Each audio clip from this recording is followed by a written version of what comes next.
She collapsed at a frozen crossroads with her dying baby, abandoned by a world that called her cursed. He was the millionaire cowboy who'd lost everything that mattered, riding alone through a blizzard with nothing left to lose. When their eyes met in that storm, two broken souls found something neither expected: a reason to survive. This is the story of Elena and Colton, two outcasts who defied a cruel world to build love from ashes. Stay with me until the end, and comment what city you're watching from so I can see how far this story travels. The wind screamed across the Wyoming plains like a living thing bent on murder. Elena Moore had stopped feeling her feet 3 miles back. Maybe 4. The world had become a white blur of pain and cold, and she'd lost track of time somewhere between the last town that chased her out and the endless stretch of frozen nothing that would become her grave. Her arms burned. Not from cold. She'd passed that stage hours ago, but from the weight of the bundle pressed against her chest. Lila. 8 months old. Still breathing, though each tiny breath came slower than the last. "Just a little further, baby," Elena whispered through cracked lips. Her voice barely carried over the howling wind. Just a little. Her boot caught on something buried in the snow. A rock. A frozen rut. It didn't matter. Elena's knees buckled and she went down hard, twisting her body at the last second to take the impact on her shoulder instead of crushing the baby against her chest. The snow embraced her like a lover, cold, final, almost gentle. She lay there staring up at the gray sky, snowflakes landing on her eyelashes and melting from the last remnants of warmth in her body. Her arms remained locked around Lila, but she could feel her strength draining away like water through cupped hands. This was it then. The end she'd been running from for 6 months. Elena had always imagined she'd feel more when death came. Fear, maybe. Regret? Rage at the injustice of it all. Instead, she felt only a distant sadness and a deep, bone-tired relief that the running would finally stop. Lila whimpered against her chest, and Elena's heart cracked. "I'm sorry, sweetheart," she breathed. "I'm so sorry I couldn't. I tried." The words died in her throat. There were no words big enough to hold her failure. She'd promised to protect this child, and now they would both freeze in the middle of nowhere, 2 more forgotten casualties of a world that had no mercy for the powerless. Elena closed her eyes. She didn't hear the hoofbeats at first. The wind swallowed sound, twisted it, made ghosts of every noise. But then the rhythm broke through, steady, purposeful, growing closer. With tremendous effort, Elena forced her eyes open. Through the curtain of falling snow, she saw him. A rider, tall in the saddle, broad-shouldered, his face hidden beneath the brim of a dark hat. His horse was massive, black as midnight, its breath steaming in the freezing air. They looked like something out of a fever dream, man and beast moving through the storm as if the cold couldn't touch them. Elena tried to speak, but her voice had abandoned her. She could only watch as the rider drew closer, then stopped about 10 feet away. For a long moment, he sat perfectly still, studying her. Elena couldn't see his face clearly, but she felt the weight of his gaze. Most men looked at a woman lying in the snow with either pity or predation. She'd learned to recognize both. This man's stare held neither. It was something else, something careful and considering, like he was working through a complicated problem in his head. "You're dying," he said finally. His voice was low, rough-edged, with the flat accent of someone born to these plains. Elena managed a weak nod. What else was there to say? "The baby?" She clutched Lila tighter, and the rider seemed to understand. He dismounted in one smooth motion, his boots crunching in the snow. He was tall, well over 6 feet, with the lean, powerful build of a man who'd spent his life working with his hands. As he came closer, Elena got her first clear look at his face. He was younger than she'd expected. Maybe 35, with strong features weathered by wind and sun. Dark hair showed beneath his hat, and his eyes, gray as the winter sky, held a hollowness that Elena recognized immediately. She'd seen that same emptiness in her own reflection, the eyes of someone who'd lost everything. He crouched beside her, and Elena instinctively tried to pull away. Her body wouldn't cooperate. She managed only a slight shifting that sent pain shooting through her frozen limbs. "Easy," the man said quietly. "I'm not going to hurt you." Every survival instinct Elena had learned in 6 months of running screamed at her not to trust him. Strange men didn't stop for dying women out of kindness. They stopped for other reasons. But Lila was dying, and Elena was too weak to run, even if she'd had somewhere to run to. The man pulled off his glove and reached toward the bundle in her arms. Elena tried to speak, to protest, but he was already carefully pulling back the blanket just enough to see Lila's face. His jaw tightened. The baby's lips were turning blue. "How long have you been out here?" he asked. "Since morning." Elena's voice came out as a rasp. "Please, my baby, if you could just take her somewhere warm and leave you here to die? I'm already—" Elena's throat closed. She forced the words out. "I'm already gone. Just, please, she's innocent." The man was quiet for a long moment, his gray eyes moving from Lila's face to Elena's. Then, without a word, he scooped both of them up as if they weighed nothing at all. Elena's head lolled against his chest. Through the heavy fabric of his coat, she could hear his heartbeat, steady, strong, alive. The last thing she remembered before darkness claimed her was the rhythm of that heartbeat and the gentle rocking motion as he lifted her onto his horse. When consciousness returned, it came in fragments. Warmth, blessed, impossible warmth seeping into her frozen flesh. The crackle of fire. A rough wool blanket against her skin. The soft sound of Lila crying, weak but alive. Elena's eyes flew open. She was lying on a narrow cot in what looked like a small cabin. Rough timber walls, a single window showing twilight sky, and a potbelly stove in the corner radiating heat like the sun itself. "Don't move too fast," the man's voice came from her left. "You'll make yourself sick." Elena turned her head. Even that small movement sent the room spinning, and saw him crouched by the stove, holding Lila wrapped in what looked like his own shirt. He was feeding her something from a tin cup, tilting it carefully so small sips of liquid touched her lips. "What?" Elena's voice cracked. "What are you—" "Goat's milk mixed with warm water," he said, without looking away from Lila. "Found a bit in the storage cellar. It's old, but it'll do until we can get something better." "We?" Now he did look at her, and Elena saw that hollow look again in his eyes. But something else, too. A flicker of dark humor, maybe. Or resignation. "You asked me to save her," he said. "Can't save a baby without saving her mother, too. Babies need their mothers." I never asked you to." "You're welcome."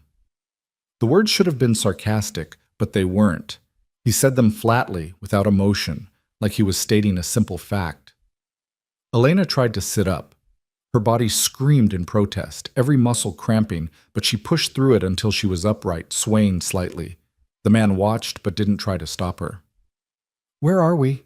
she managed. "Old trapper's cabin. About 8 miles from where I found you." He adjusted his hold on Lila, who'd stopped crying and was now sucking weakly at the milk.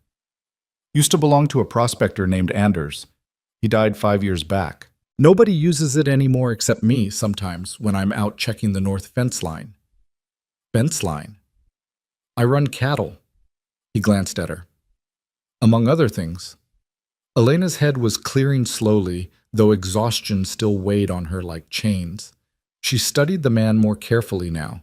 His clothes were worn but well made, good leather boots, a heavy coat that had cost real money, and though his hands were calloused from work, they were also clean. His nails were trimmed. His hair, though shaggy, had been recently cut. Not a drifter then, not an outlaw. That should have been comforting. Instead, it made her more wary. Men with money and respectability were often the most dangerous kind. "What's your name?" she asked. He was quiet for a moment, like he was deciding whether to answer. "Colton Ward." The name meant nothing to Elena, but the way he said it, careful, watching for her reaction, suggested it should have. "I'm Elena Moore," she said. "And that's Lila." "I know." "You know? You've been talking in your sleep for the past 3 hours. You said both names about a dozen times." He tilted the cup again, and Lila drank a bit more. "You also said, 'Please don't,' and 'we didn't do anything' about 20 times each." Heat flooded Elena's face. Not embarrassment, but shame and anger at her own weakness. She'd learned to keep her nightmares silent, but apparently 3 hours of warmth and safety had loosened her control. "Where are you running from?" Colton asked quietly.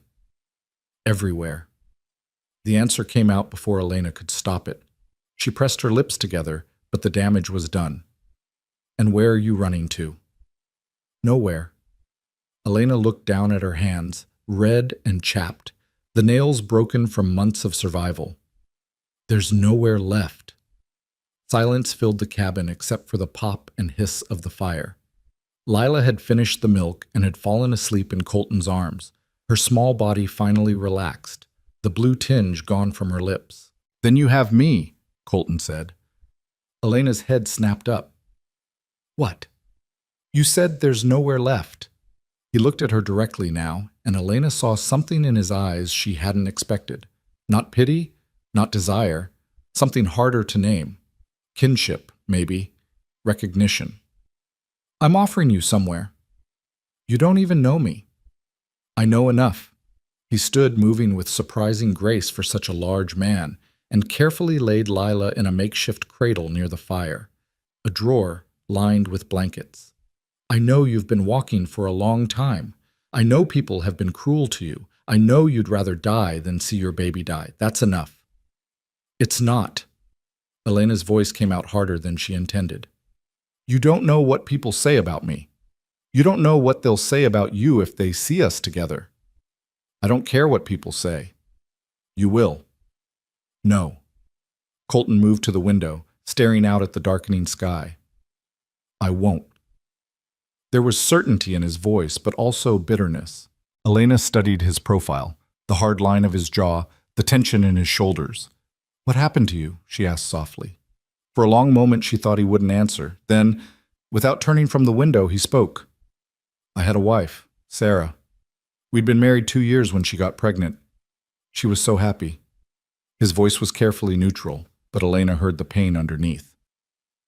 "The pregnancy was difficult. The doctor said she was too small, that there might be complications. But Sarah wanted the baby so badly. We both did." He paused, his breath fogging the cold window glass. "When her time came, it was bad. Real bad. The doctor did what he could, but..." Colton's hands clenched into fists. "She bled too much. They both died. My wife, my son, gone in one night." "I'm sorry," Elena whispered. "The town preacher said it was God's judgment.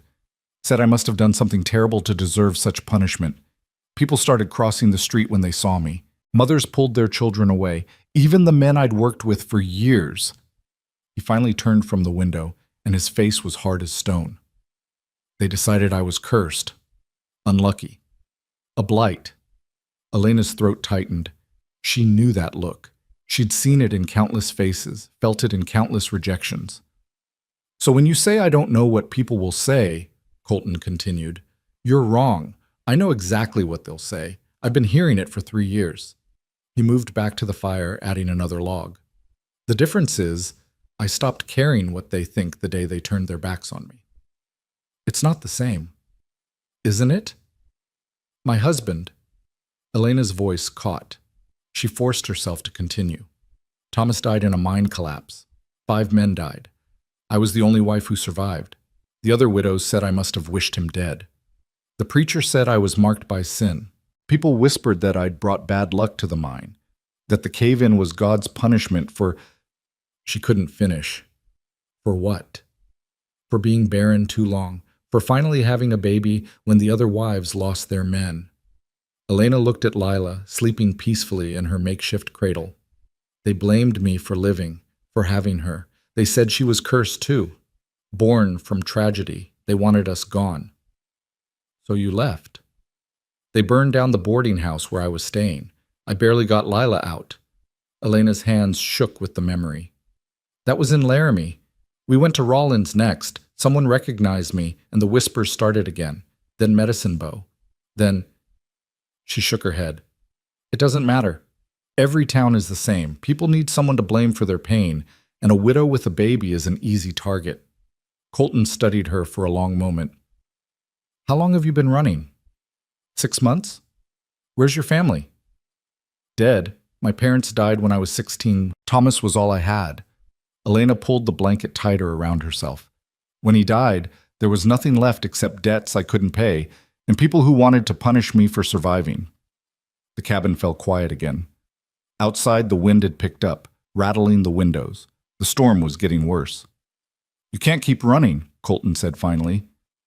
"I know." Elena's voice was barely a whisper. "That's why I stopped." "You didn't stop. You collapsed." "Same thing." "No." Colton moved closer, and Elena fought the urge to shrink back. Stopping is a choice. Collapsing is giving up. And from what I've seen, you're not someone who gives up easy. You don't know me. "I'm starting to." He crouched down so they were eye level. This close, Elena could see the exhaustion carved into his face, the weight he carried. "Here's what I know. You walked 40 miles in a blizzard with a baby in your arms. You're half starved and frozen, but when you fell, you made sure to protect her with your body. You were ready to die as long as she lived. That tells me everything I need to know about who you are." Elena felt tears prickling behind her eyes and blinked them back furiously. She hadn't cried in months. Tears were a luxury she couldn't afford, and she wasn't about to start now. "Why are you helping me?" she asked. "What do you want?" It was a fair question. In Elena's experience, nobody helped without wanting something in return. Colton sat back on his heels, considering. "Honestly, I don't know. When I saw you lying there in the snow, I could have kept riding. Should have, probably. But..." He looked at Lila, then back at Elena. "I watched my wife and child die, and I couldn't do anything to stop it. For 3 years, I've been living with that, walking around like a ghost in my own life. And today, I found you. And I had a choice. Let 2 more people die, or do something. So I did something." "That's it? You just wanted to do something?" "That's it." He stood, moving to the small table where a pack sat. He pulled out a wrapped bundle and brought it back to Elena. "Here, bread and dried meat. It's not much, but it's food." Elena took the bundle with trembling hands. The smell of the bread made her stomach cramp with hunger, but she forced herself to eat slowly, taking small bites. She'd learned the hard way that eating too fast after starving would make her sick. Colton watched her eat, then asked, "When did you last have a real meal?" 3 days ago. A woman in Elk Mountain gave us some soup." Elena swallowed another bite. "Before that, maybe a week?" His jaw tightened, but he didn't comment. Instead, he moved to check on Lila, adjusting the blanket around her tiny body. "She needs proper milk," he said, "and you need more than bread and dried meat. We'll head to my ranch at first light. It's about 15 miles south of here." Elena's guard immediately went up. "Your ranch? I've got a main house, a bunkhouse for hands, though I've only got 2 right now, and a dairy barn with fresh milk." He glanced at her. "You and the baby will have your own room, door that locks from the inside. I won't bother you. And in exchange, you work. I need help with the house, cooking, cleaning, mending. I'm not expecting charity, and I don't think you want charity either. You work, I pay you wages plus room and board. Fair trade." It sounded too good to be true, which meant it probably was. "What about when the town finds out?" Elena asked. "What about when they come to chase me away?" "My ranch is private property. They can't chase you off without going through me first." "They'll try anyway." "Let them." There was steel in his voice now. "I've got nothing left to lose, Elena. My reputation's already dirt. Having you and Lila at the ranch won't make it any worse." Elena wanted to argue, to point out all the ways this could go wrong. But the truth was, she was out of options. She could stay and accept his help, or she could leave at dawn and die within the week. The choice wasn't really a choice at all. "One condition," she said quietly. "What's that?" "If I feel like you're lying, if I think you want something from me that I can't give, I leave. No questions, no arguments. You let me go." Colton met her eyes. "Fair enough, but I've got a condition too." "What?" "You don't run without telling me why. You don't disappear in the night and leave me wondering if you're dead in a ditch somewhere." His voice roughened. "I've lost enough people. I'm not interested in adding more." The vulnerability in those words hit Elena harder than she expected. This man, This stranger who'd saved her life was asking her for something so simple. Don't make him wonder. Don't make him worry. Don't add another ghost to haunt him. She could give him that much, at least. All right, Elena said. I promise I won't leave without telling you. And I promise I won't give you a reason to leave.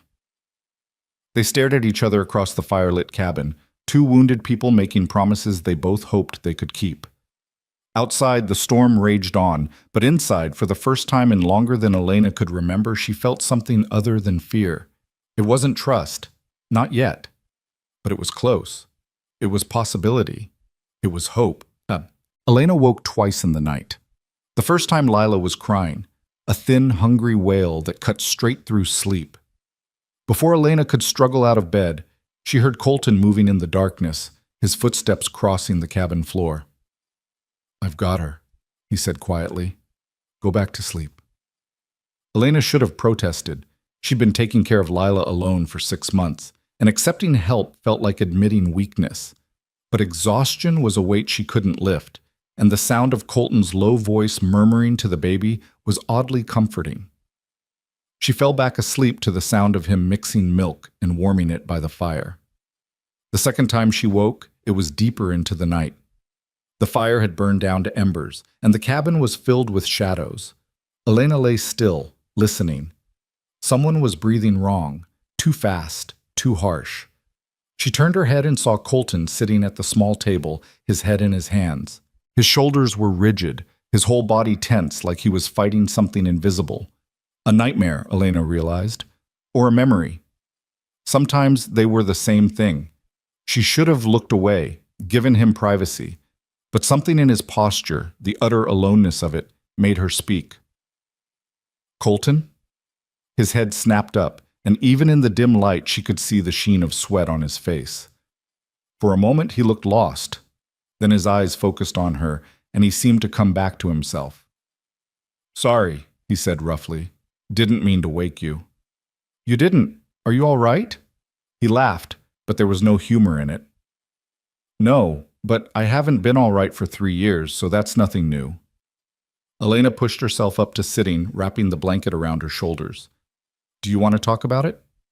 What's there to talk about? Dead is dead. No amount of talking brings them back. No, but it helps with the living. Colton was quiet for a long moment, then slowly he spoke. I dream about it sometimes, about that night.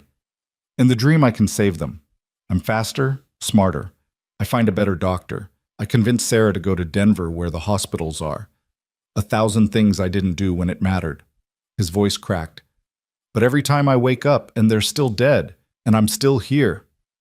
I know, Elena whispered. Do you? I dream about the mine collapse. In my dreams, I convince Thomas to stay home that day. He's sick, or there's a storm, or I'm pregnant again and I ask him not to go. And he lives. She pulled her knees to her chest. But then I wake up, and he's still dead, and people still blame me for living. They sat in the darkness, two people bound by loss and guilt and the cruel certainty that some things couldn't be changed no matter how hard you wished. Do you think... Colton started, then stopped. What? Do you think we're being punished? The way the preachers say? Elena thought about that. She'd asked herself the same question 1,000 times during the long months of running. No, she said finally. I think terrible things happen, and people need someone to blame because randomness is too frightening. It's easier to believe in punishment than to accept that sometimes life is just cruel for no reason. That's a grim philosophy. It's an honest one. Colton smiled slightly, the first real smile she'd seen from him. It transformed his face, making him look younger, less haunted. You're tougher than you look, Elena Moore. I've had to be. Yeah. He stood, moving to add more wood to the fire. Orange light flared, pushing back the shadows. We both have. As the fire crackled back to life, Elena felt something shift between them. Not attraction, though Colton was handsome in a rough-hewn way, but understanding. They'd both walked through fire and come out scarred. They both knew what it was to be judged, condemned, and cast aside. In a strange way, that made them safer with each other than they would be with anyone else. They had no illusions, no pretenses, just two damaged souls trying to survive. "Get some sleep," Colton said, settling back at the table. "We've got a long ride ahead of us tomorrow." "What about you?" "I'll sleep when I'm tired." Elena knew better than to push. Some kinds of exhaustion couldn't be cured by sleep. She lay back down, pulling the blanket up to her chin, and watched the firelight dance across the ceiling. In the cradle, Lila slept peacefully, her tiny chest rising and falling with each breath. For the first time in 6 months, Elena let herself think about the future. Not just the next hour or the next town, but actual future. A place to stay. Work to do. Wages to earn. Maybe eventually, a life. It was a fragile hope, easily broken. But it was hope nonetheless. And for now, that was enough. Dawn came cold and clear, the storm having blown itself out during the night. Elena woke to find Colton already moving around the cabin, packing supplies and preparing the horse. "There's hot water in the pot," he said without looking at her. "And more bread. Eat something before we leave." Elena did as instructed, her body still weak but recovering. Lila woke soon after, hungry and fussing, and Elena fed her carefully, rationing the goat's milk. "We'll get better milk at the ranch," Colton said, watching them. "My dairy cow just calved last month. Fresh milk, all you need." 20 minutes later, they were ready to leave. Colton lifted Elena onto the horse with surprising gentleness, then handed Lila up to her before mounting behind them. His arms came around them both, holding the reins, creating a protective circle. "Lean back," he instructed. "It's a long ride, and you're still weak." Elena wanted to argue that she could manage, but her body disagreed. She let herself lean against his solid warmth, Lila tucked safely between them. As they rode out into the bright winter morning, Elena looked back once at the little cabin that had saved their lives. Then she turned forward toward whatever came next. Behind her, Colton Ward sat straight in the saddle, his gray eyes fixed on the horizon, his expression unreadable. Two broken people, one horse, and a baby riding toward an uncertain future. But for the first time in a long time, Elena thought maybe, just maybe, uncertain was better than hopeless. The ranch was waiting, and with it, a chance at something neither of them had dared to dream of. A home. The ranch appeared on the horizon like a mirage, a cluster of buildings nestled in a valley where the land dipped away from the wind. Even from a distance, Elena could see it was substantial. A 2-story main house with a wraparound porch, a large barn painted red against the snow, several outbuildings, and miles of fence stretching in every direction. This wasn't just a ranch. It was an empire. "You said you run cattle," Elena said quietly, her voice carrying over the steady rhythm of hoofbeats. "Among other things," Colton replied, the same answer he'd given before. 300 head of cattle, 50 horses, dairy operation, and some sheep. Used to be twice that before." He didn't finish, but Elena understood. Before his wife died. Before the town turned on him. Before he became a ghost living in his own life. As they drew closer, Elena noticed how well-maintained everything was, despite the isolation. The fences were straight and strong, the buildings freshly painted, the paths cleared of snow. This was the work of someone who still cared, even if he claimed not to. 2 men emerged from the barn as they rode into the yard. One was older, maybe 60, with a weathered face and bow legs that spoke of a lifetime in the saddle. The other was younger, barely 20, with nervous eyes that darted between Colton and Elena.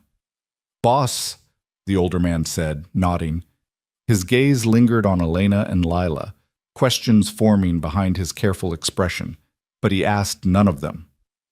"Wondered when you'd be back. Storm was a bad one." It was. Colton dismounted, then reached up to help Elena down. Her legs nearly buckled when her feet hit the ground, and his hand shot out to steady her. "Elena, this is Frank Hayes, my foreman, and that's Billy Crane, one of my hands. Frank, Billy, this is Elena Moore and her daughter Lila. They'll be staying here." The silence that followed was heavy with unspoken questions. Frank's face remained neutral, but Elena saw the calculation in his eyes. Billy looked downright terrified, like Elena might be carrying plague. "Ma'am?" Frank said finally, tipping his hat. Billy mumbled something similar, but took a step backward. "Elena will be helping with the house," Colton continued, his voice carrying an edge of warning. She'll need the upstairs bedroom, the one with the fireplace. Make sure it's heated before nightfall. Boss, that's... Billy started, then stopped when Frank elbowed him sharply. That's Mrs. Ward's old room, Frank said carefully. You sure about this? The air went cold in a way that had nothing to do with the weather. Elena felt Colton's body tense beside her, saw his jaw clench. I'm sure, he said flatly. Get the room ready. Frank studied his boss for a long moment, then nodded slowly. All right, come on, Billy, we've got work to do.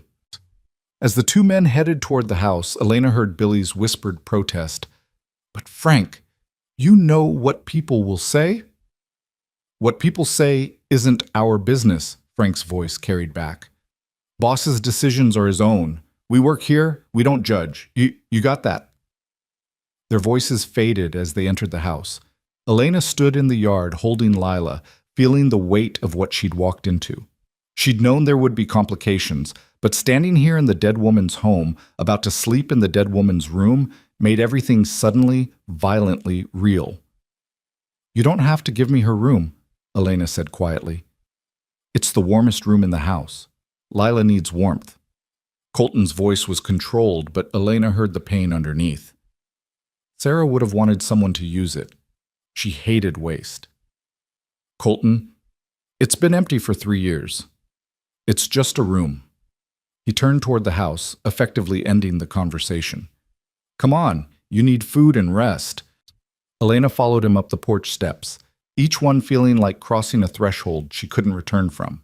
The front door opened into a large parlor that had once been beautiful and could be again. Good furniture sat beneath layers of dust. Expensive rugs covered the floor, their colors muted by neglect. A massive stone fireplace dominated one wall, cold and dark. This was a house that had stopped living. Colton led her through the parlor to a kitchen that was cleaner than the rest, clearly the only room he actually used. A large table sat in the center, scarred from years of use. Pots hung from hooks on the wall. A pump sink stood beneath a window overlooking the barn. Sit, Colton instructed, pointing to a chair. I'll get milk for the baby.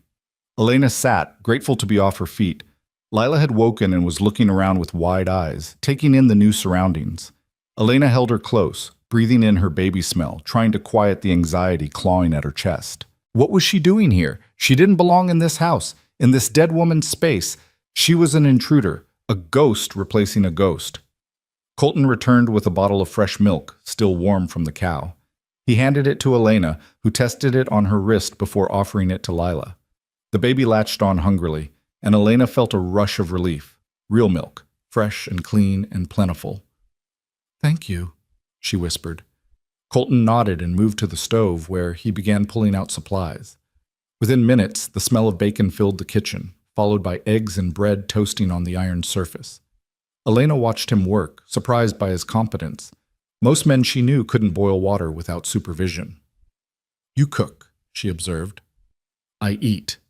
He flipped the bacon with practiced ease. Learning to cook was easier than starving. What about Frank and Billy? Don't they eat here? They take meals in the bunkhouse mostly. Prefer it that way. He slid eggs onto a plate, added bacon and bread, and set it in front of Elena. Eat. All of it. Elena stared at the food, more than she'd seen in weeks, and felt her throat tighten. This is too much. You're half starved. Your body needs fuel. He poured coffee into a mug, black and strong. Drink this too. You'll need your strength if you're going to be working. The mention of work steadied Elena. This wasn't charity. This was employment. She picked up the fork and began to eat, forcing herself to go slowly despite her body's demand to devour everything immediately. Colton sat across from her with his own plate, eating in silence. The only sounds were the clink of silverware and Lila's contented nursing. It should have been awkward, but somehow it wasn't. They'd moved past small talk in that cabin. There was no need for pretense now. Tell me about the work, Elena said between bites. What exactly do you need? Everything. Colton gestured at the dusty parlor visible through the doorway. The house has been neglected. I keep the kitchen functional and my bedroom clean, but the rest... He shrugged. I couldn't bring myself to touch Sarah's things. Frank offered once, but I told him no, so everything just sits. collecting dust and memories. And you want me to clean it? I want you to make it livable again. Not the same. It can't be the same, but something. A house instead of a mausoleum. His gray eyes met hers. If you can't do that, if it's too much, tell me now. Elena thought about it. She'd be touching another woman's possessions, reorganizing another woman's home, sleeping in another woman's bed. It should have felt wrong, but she'd spent 6 months in other people's spaces, temporary and unwelcoming. She'd learned to adapt, to make herself small and unobtrusive. Maybe here she could do the opposite. Maybe she could expand, fill the empty spaces, make them hers. Not replacing, rebuilding. I can do it, she said, but I'll need to know what you want kept and what can be changed. Relief flickered across Colton's face. Keep anything that matters. Change anything that doesn't. I trust your judgment. You don't know me well enough to trust my judgment. I know you walked 40 miles in a blizzard to save your daughter. I know you're sitting here eating breakfast instead of asking for handouts. I know you're already planning how to earn your keep. He leaned back in his chair. That's enough. Before Elena could respond, the back door opened and Frank stepped in, stomping snow from his boots. Room's ready, boss. Got a good fire going. Found clean linens in the cedar chest. Made up the bed. Should be warm enough by now. His eyes flicked to Elena. Anything else you need, ma'am? No, thank you, Elena said. I appreciate your help. Frank nodded and turned to leave, then paused. Ma'am, I don't know your story, and it's not my place to ask, but I've worked for Colton Ward for 8 years, and he's a good man. Fair and honest. Whatever brought you here, you could have done worse. Frank, Colton said, a warning in his voice. Just saying. Frank tipped his hat and left, the door closing softly behind him. Elena looked at Colton, who'd gone slightly pink around the ears. He's protective of you. He's a meddling old fool. He cares about you. Same thing. But there was affection beneath the gruffness. Colton stood, gathering the empty plates. Come on, I'll show you the room. Elena followed him up a narrow staircase to the second floor. 3 doors lined the hallway. Colton opened the one at the far end, and warm air spilled out. The room was beautiful. Large windows faced south, flooding the space with winter light. A 4-poster bed dominated one wall, covered with a quilt in shades of blue and cream. A rocking chair sat near the fireplace, which blazed cheerfully. A dresser, a wardrobe, a small table, everything a person could need, and everywhere traces of the woman who'd lived here last. A hairbrush on the dresser, books on the bedside table, a shawl draped over the rocking chair. Photographs in silver frames showing a young woman with kind eyes and a bright smile, standing beside a younger, happier version of Colton. Elena's chest tightened. Colton, I can't. The room down the hall is smaller and colder, he said quietly, and Lila needs warmth. This is the right choice. But her things are just things. He moved to the dresser and began opening drawers, pulling out clothing, dresses, undergarments, nightgowns. These should fit you, more or less. Sarah was about your size. Take what you need. Elena stared at the pile of clothing, beautifully made from good fabric, clothes that had been loved and worn and touched by another woman's hands. I can't wear a dead woman's clothes. Would you rather wear rags? Colton's voice was sharper than necessary. He closed his eyes, took a breath, and when he spoke again, his voice was gentler. Elena, I'm not trying to replace Sarah. I'm trying to help you. These clothes are just sitting here, serving no purpose. She would have wanted someone to use them. Please. The please broke something in Elena's resistance. She nodded slowly. All right. Thank you. Colton moved toward the door, then stopped, his hand on the frame. Without turning around, he said, Sarah was kind. She would have liked you, I think. She would have helped you, if she could. So don't feel guilty about being here. She'd be glad someone finally made this room warm again. He left before Elena could respond, his footsteps heavy on the stairs. Elena stood in the center of the room, holding Lila, surrounded by another woman's life. She felt like an imposter, a placeholder, a temporary fix for permanent loss. But Lila was warm, fed, safe, and that had to be enough. Elena laid Lila in the center of the big bed, surrounded by pillows so she couldn't roll off, and moved to the dresser. She examined the clothes Colton had pulled out. A simple wool dress in dark green, practical underthings, warm stockings. They were beautiful and well made, the kind of clothes Elena hadn't worn since before Thomas died. She changed quickly, her fingers clumsy on the buttons. The dress fit well enough, a little loose in the shoulders but otherwise acceptable. She caught her reflection in the small mirror above the dresser and barely recognized herself. Clean, clothed in something other than rags. Almost respectable. A knock sounded on the door. "Elena? You all right in there?" "Yes," she called back. "Come in." Colton entered carrying a basin of warm water and clean towels. "Thought you might want to wash." He set them on the table, carefully not looking at her. "There's soap in the dish." "Thank you." Elena paused. "Colton, about the clothes?" "They look good on you," he said simply. Then, as if embarrassed by the comment, he added, "I mean, they fit. That's good. Practical." He was already backing toward the door. "I've got work to do in the barn. Rest if you need to. Frank will bring up more firewood before supper." He left quickly, and Elena found herself smiling despite everything. For all his rough edges, Colton Ward was uncomfortable with intimacy, with closeness, with anything that suggested care. He could save a dying woman and her baby without hesitation, but offering a compliment made him flee like a spooked horse. Elena washed her face and hands in the warm water, the simple act of being clean bringing tears to her eyes. She'd forgotten what it felt like to be anything other than filthy and exhausted. Lila began to fuss, and Elena picked her up, settling into the rocking chair. As she rocked, feeding the baby again, she looked around the room with new eyes. Yes, it had been Sarah's room, but Sarah was gone. And Elena was here, alive, with a daughter who needed her to survive. She couldn't change the past, hers or Colton's or Sarah's. But she could choose how to move forward. She could honor the woman who'd lived here by living well herself, by taking care of this house and this man who'd saved her life, by building something good from the ruins of what had been. It wasn't replacement, it was renewal. And maybe, just maybe, that was what both she and Colton needed. The afternoon passed in a haze of exhaustion and recovery.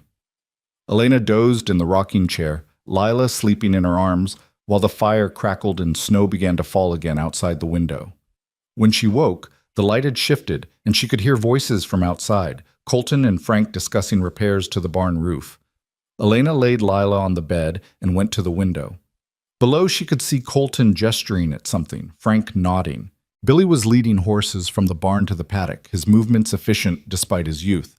This was a working ranch, well run despite the owner's grief. Whatever else Colton Ward was, he wasn't a man who shirked responsibility.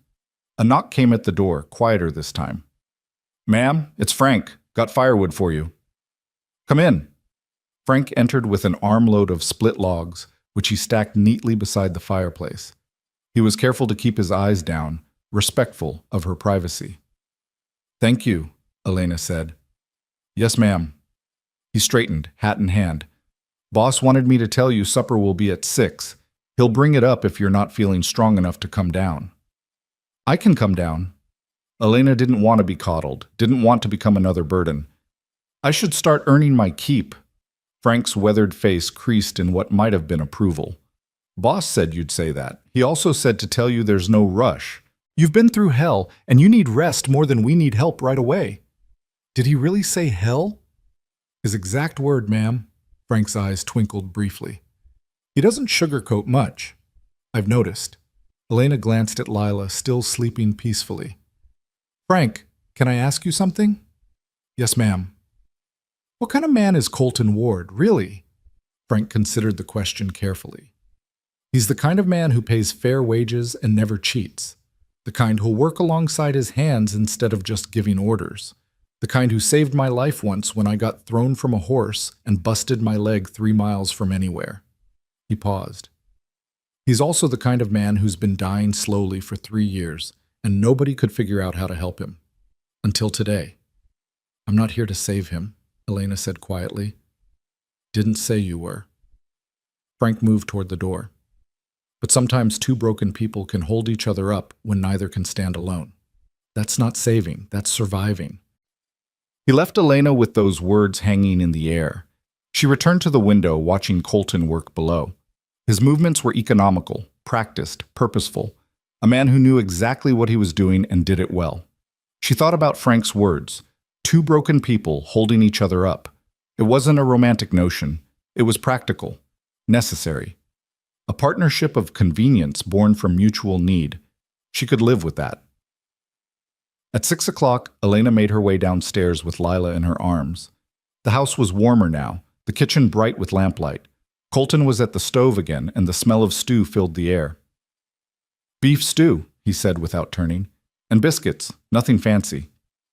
"It smells wonderful." Elena settled into a chair, adjusting Lila on her lap. "Can I help with anything?" "You can eat and rest. Tomorrow you can help." He ladled stew into bowls, set them on the table along with a plate of golden biscuits. "How are you feeling?" "Better. Tired, but better." "Good." He sat across from her and they began to eat. After a few minutes of silence, Colton said, "Frank told me you asked about me." Elena felt heat creep up her neck. "I didn't mean to pry." "It's not prying. You're living here. You have a right to know who you're living with." He broke open a biscuit, steam rising. "What did he tell you?" "That you're fair, honest, that you work hard." Elena hesitated. "That you've been dying slowly for 3 years." Colton's hand stilled. "Frank talks too much."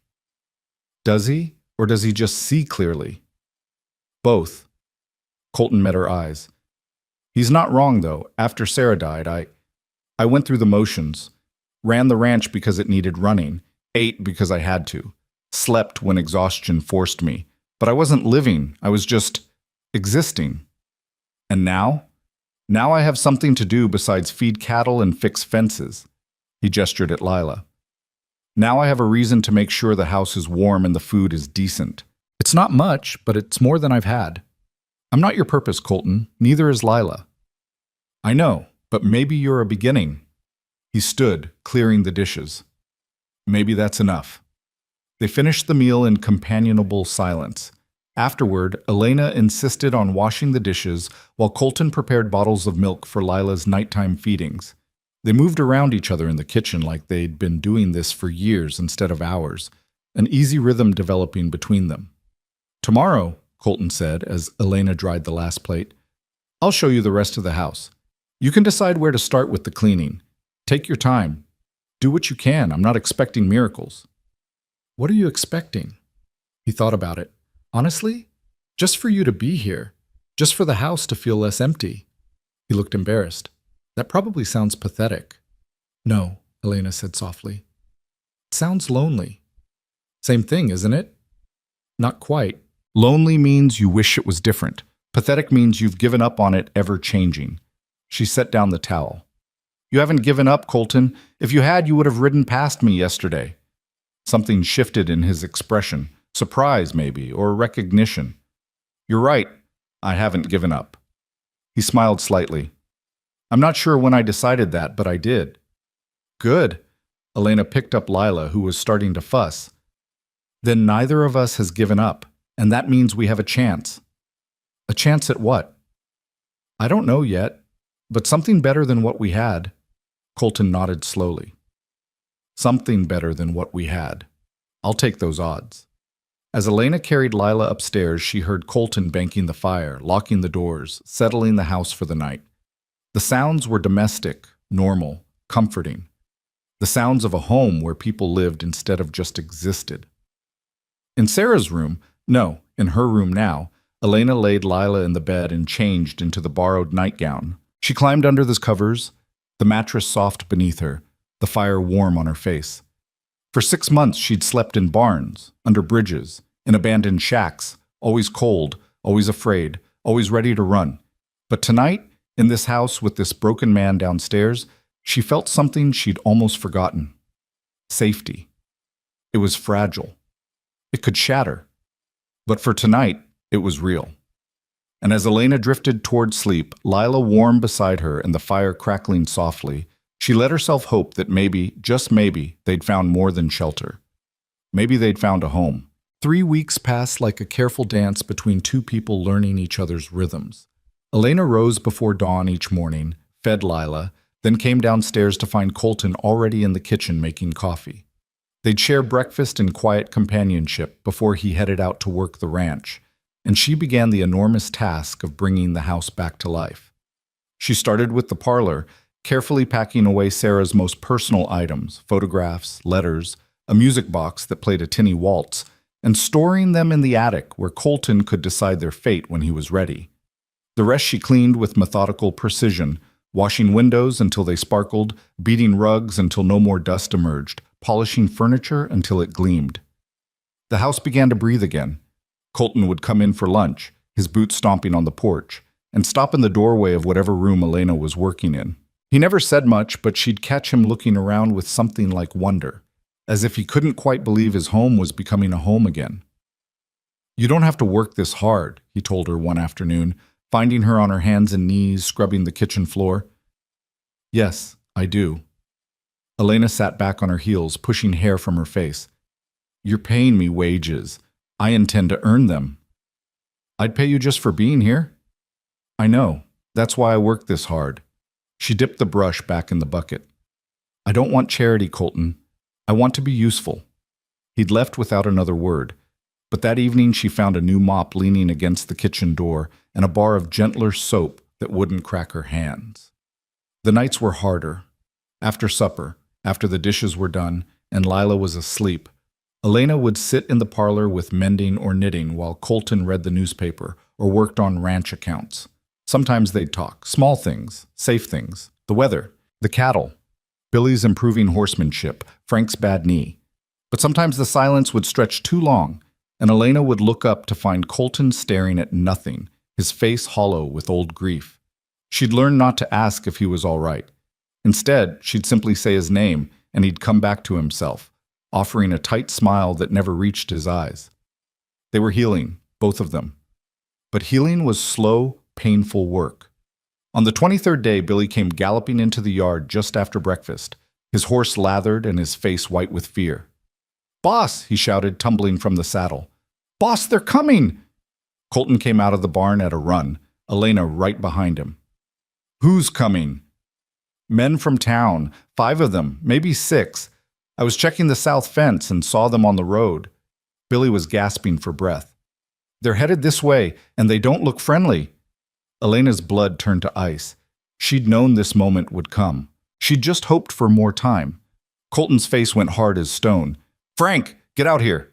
The foreman emerged from the tack room, took one look at Billy, and swore under his breath. "Trouble?" "Riders from town."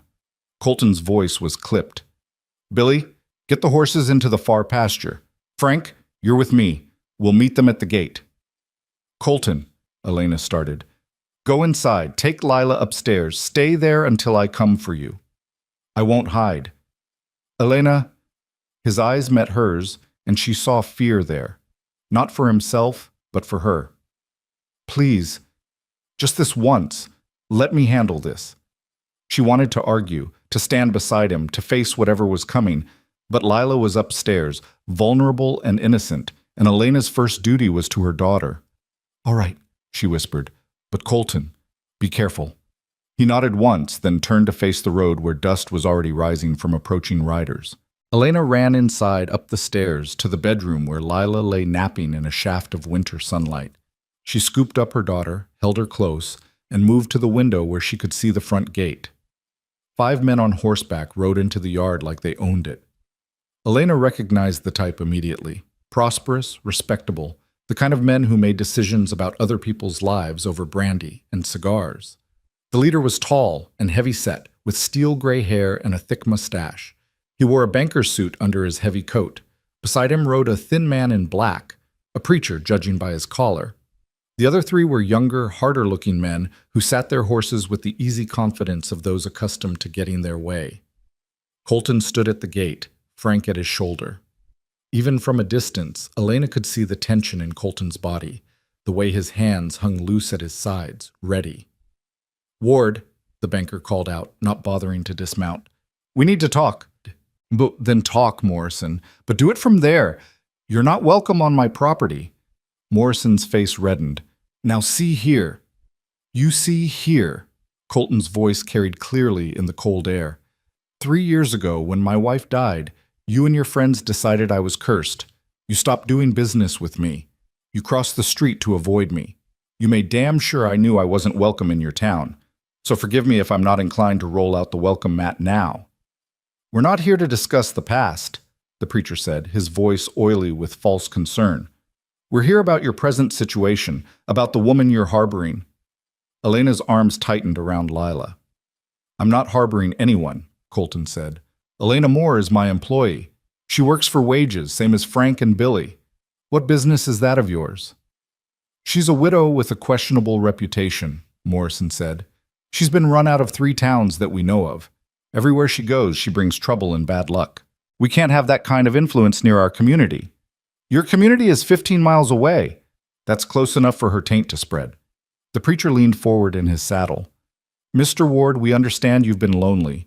We understand you might be susceptible to a woman's manipulation. But for your own good, and for the good of this valley, she needs to go. Colton laughed, but there was no humor in it. For my own good? That's rich, coming from men who abandoned me when I needed help. Where were you when Sarah died? Where were you when I was drowning in grief and couldn't see a way forward? You were busy protecting yourselves from my bad luck. Now you want to tell me what's good for me? We're trying to protect you from making a terrible mistake, Morrison said. This woman has a name. Use it. Fine. Elena Moore is dangerous. She's a curse, Ward. Her husband died and she lived. The other widows lost everything. People have suffered wherever she's gone. And now she's here, with you. And we won't stand by and watch another tragedy unfold. Frank spoke up, his voice rough with anger. The only tragedy I see is 5 grown men riding out here to bully a woman and a baby. You ought to be ashamed. Stay out of this, Hayes, one of the younger men said. This doesn't concern you. The hell it doesn't. I work here. Anything that concerns this ranch concerns me. Morrison's horse shifted, sensing its rider's agitation. Ward, we're not here to argue. We're here to tell you how it's going to be. That woman leaves today, or there will be consequences. What kind of consequences? Colton's voice went dangerously quiet. The bank holds the note on your south section. That note comes due in 6 months. I could make it due immediately if I wanted. You'd call in a loan over this? I'd call in a loan to protect this community from a curse. Morrison's face was hard. We've already lost too much to tragedy and bad luck. We won't risk more. Elena pressed her forehead against the cool glass, bile rising in her throat. It was happening again. Always the same script, the same accusations, the same ending. She should have known better than to hope for something different. Below, Colton stood perfectly still. When he spoke, his voice carried across the yard like a whip crack. No. Morrison blinked. What? I said no. Elena stays. Call in the loan if you want. I'll pay it off. I've got the money. Do you?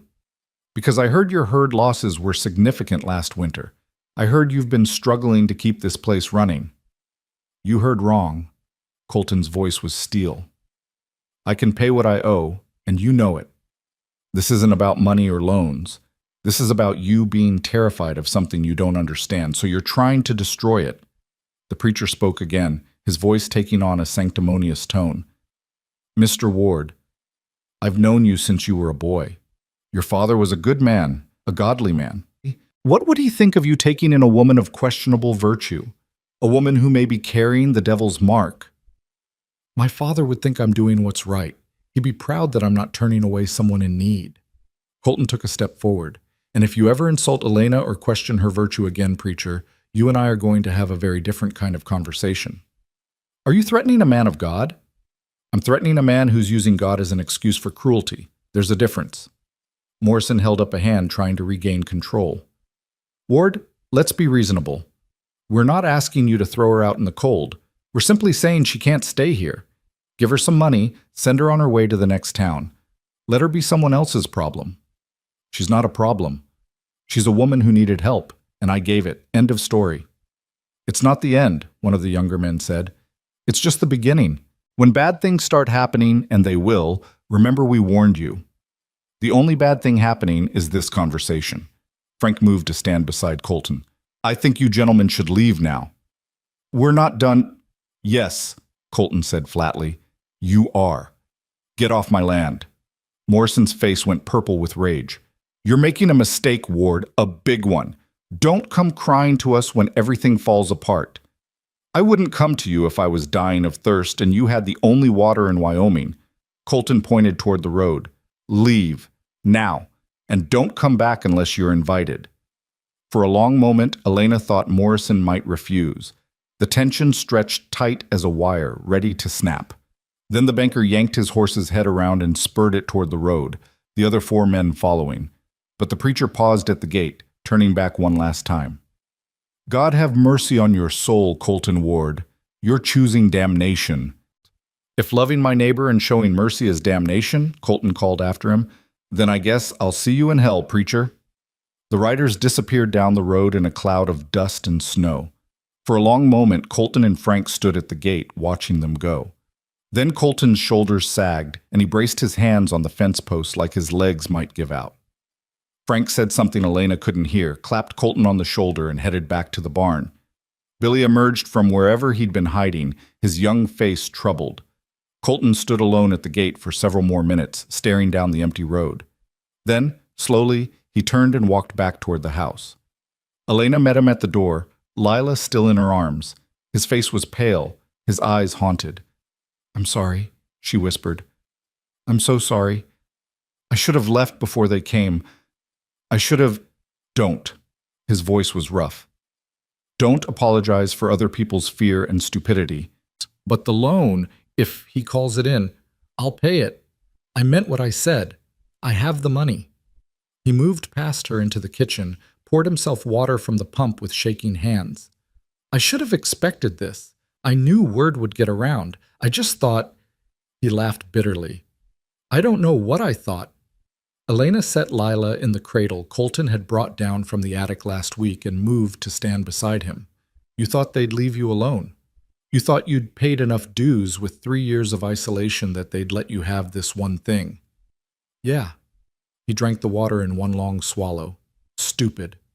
"Not stupid. Human." Elena touched his arm gently. "Colton, I can leave. I can pack up right now and be gone by nightfall.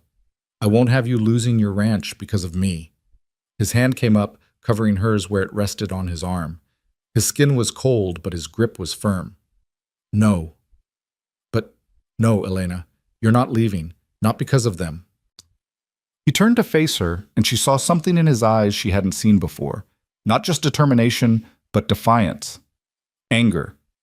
And underneath it all, fear. "When Sarah died, I let them make me feel ashamed.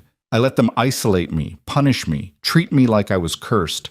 I accepted it because part of me believed it. I believed I deserved to suffer. You didn't. I know that now. And I know that what they're doing to you is the same thing they did to me. They're scared of something they can't control. Death, tragedy, bad luck, so they find someone to blame. Someone vulnerable. Someone who can't fight back." His jaw clenched. "Well, I'm not letting it happen again. Not to you. Not on my watch. Colton, I'm not your responsibility. Maybe not, but you're my choice. And I choose to have you here, regardless of what they think." He released her hand, but his eyes held hers. "Unless you want to leave. If you do, I'll understand. I'll give you money, a horse, supplies, whatever you need. But don't leave because of them. Leave because you want to." Elena looked at this man who'd saved her life, who'd given her shelter and work and dignity when no one else would. This broken man who was standing up to his entire community for a woman he'd known less than a month. "I don't want to leave," she said softly, "but I'm afraid of what it will cost you." "Let me worry about that." "Colton, Elena." He said her name like a prayer and a plea. "For 3 years, I've been half dead. Going through motions, surviving but not living, and then I found you in that storm, and for the first time since Sarah died, I had a reason to fight, to care, to be angry at injustice instead of just accepting it." He drew a shaky breath. "Maybe that makes me selfish. Maybe I'm keeping you here for my own sake as much as yours. But I don't care. I'm not letting them take this away from me. I'm not letting them win." The raw honesty in his voice broke something loose in Elena's chest. This wasn't about nobility or heroism. This was about survival and stubbornness, and 2 damaged people refusing to let a cruel world crush them. All right, she said. I'll stay. But we do this together. No more hiding upstairs while you face them alone. If they come back, I stand with you. Elena, together, Colton, or not at all. He studied her for a long moment, then nodded slowly. Together. They stood in the kitchen as afternoon light slanted through the windows, and Elena felt the nature of their arrangement shift. It wasn't just employment anymore. It wasn't just convenience. It was partnership, alliance, two people choosing to face the world side by side. It should have been terrifying. Instead, it felt like the first solid ground she'd stood on in months. The sound of a rider approaching made them both tense. Colton moved to the window, relaxing slightly when he saw who it was. Frank's wife, he said. Martha, from the neighboring ranch. Elena watched as an older woman dismounted from a sturdy mare and marched up to the door with the determination of someone on a mission. She knocked sharply, and Colton opened it. Martha, he said cautiously, what brings you out here? Common sense, which seems to be in short supply today. Martha Hayes pushed past him into the kitchen, her sharp eyes finding Elena immediately. You must be Elena Moore. I'm Martha Hayes, Frank's wife, and I'm here to tell you that not everyone in this valley is a superstitious fool. Elena blinked, caught off guard. Ma'am? I heard what happened. Frank rode over to tell me, worried sick about what those idiots from town might do next. Martha pulled off her gloves with sharp, angry movements. I wanted you to know that some of us remember what it means to be Christian. Real Christian, not the kind that preacher spouts on Sundays while judging everyone around him. Martha, Colton started. Don't you Martha me, Colton Ward. I'm old enough to say what I think, and what I think is that those men ought to be ashamed of themselves. She turned back to Elena.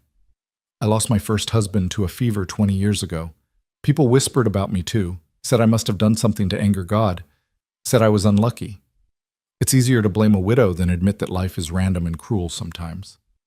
I appreciate that, Elena said quietly. But I don't want to cause trouble. You're not causing trouble. They are. Martha's voice softened slightly. My dear, trouble will come whether you're here or not. The question is whether you have people standing with you when it does. And I'm here to tell you that you do. You don't even know me. I know enough. Frank says you work hard, you're good with that baby, and you've brought life back to this house. That's enough for me. Martha glanced at Colton. And I know this man here has been dying by inches for 3 years, and suddenly he's fighting again. That's worth something. Colton's ears went pink. Martha, I'm fine. You're better than fine. You're alive again. Don't think I haven't noticed. She moved to the cradle where Lila was starting to wake, her face softening. Oh, look at this precious girl. May I? Elena nodded, and Martha lifted Lila with the practiced ease of someone who'd raised children. The baby looked up at her, curious but not afraid. She's beautiful, Martha said. How old? 8 months. A good age. Still small enough to hold, but starting to see the world. Martha rocked Lila gently. I have 4 grandchildren of my own, all grown now. I miss having babies around. Elena felt tears prick her eyes at the simple kindness of this stranger. After months of rejection and cruelty, Martha's acceptance felt like water in the desert. Thank you, she whispered. You don't know what this means. I know exactly what it means. Martha returned Lila to her mother. And I'm not the only one who feels this way. There are good people in this valley, Elena. People who remember what matters. We may not be as loud as the fools, but we're here. Morrison threatened to call in my loan, Colton said. He's serious about making trouble. Let him try. My second husband, Frank's brother, God rest him, was a banker himself before he died. I know how these things work. Morrison can't call in a loan without cause, and you being kind to a widow isn't cause. Martha's eyes glinted. Besides, if he tries, I'll make sure everyone knows he's using his position to bully people. That won't sit well with his other customers. Martha, I don't want you getting involved in this, Colton said. It could backfire. I'm already involved. The moment those men decided to ride out here and threaten you, they made it everyone's business. She pulled her gloves back on. Now I'm going back to my ranch to start making some visits. There are women in this valley who've been whispering about you, Colton. pitying you and gossiping about your isolation. Well, now they're going to hear the truth that you've done a Christian thing by helping someone in need, and if they have a problem with that, they can answer to me. She headed for the door, then paused. Elena, I'll be back in a few days with some supplies, things a woman and baby need. Don't argue, she added when Elena started to protest. It's not charity. It's neighborliness. And around here, we take care of our own. But I'm not. You are now. Martha's smile was fierce and warm. Welcome to the valley, my dear. It's not perfect, but it's home. She left in a swirl of skirts and determination, leaving Elena and Colton staring after her in stunned silence. Well, Colton said finally. That happened. Elena laughed, a shaky sound half relief and half disbelief. She's terrifying. She's the best friend you could have in a fight. Colton moved to the window, watching Martha ride away. Frank married into a hell of a family. Do you think she can help? Really? If anyone can, it's Martha. She's got more influence in this valley than Morrison realizes. People respect her. He turned back to Elena. But she's right about one thing. This isn't over. Morrison's too proud to back down now. He'll find other ways to make trouble. Then we'll deal with it together. Elena met his eyes. Like we said. Colton nodded, but Elena could see the fear still lingering in his expression. Not fear of Morrison or the town. Fear of something else, something deeper. What is it? She asked gently. I keep waiting for it all to fall apart, he admitted. For you to realize this is a mistake.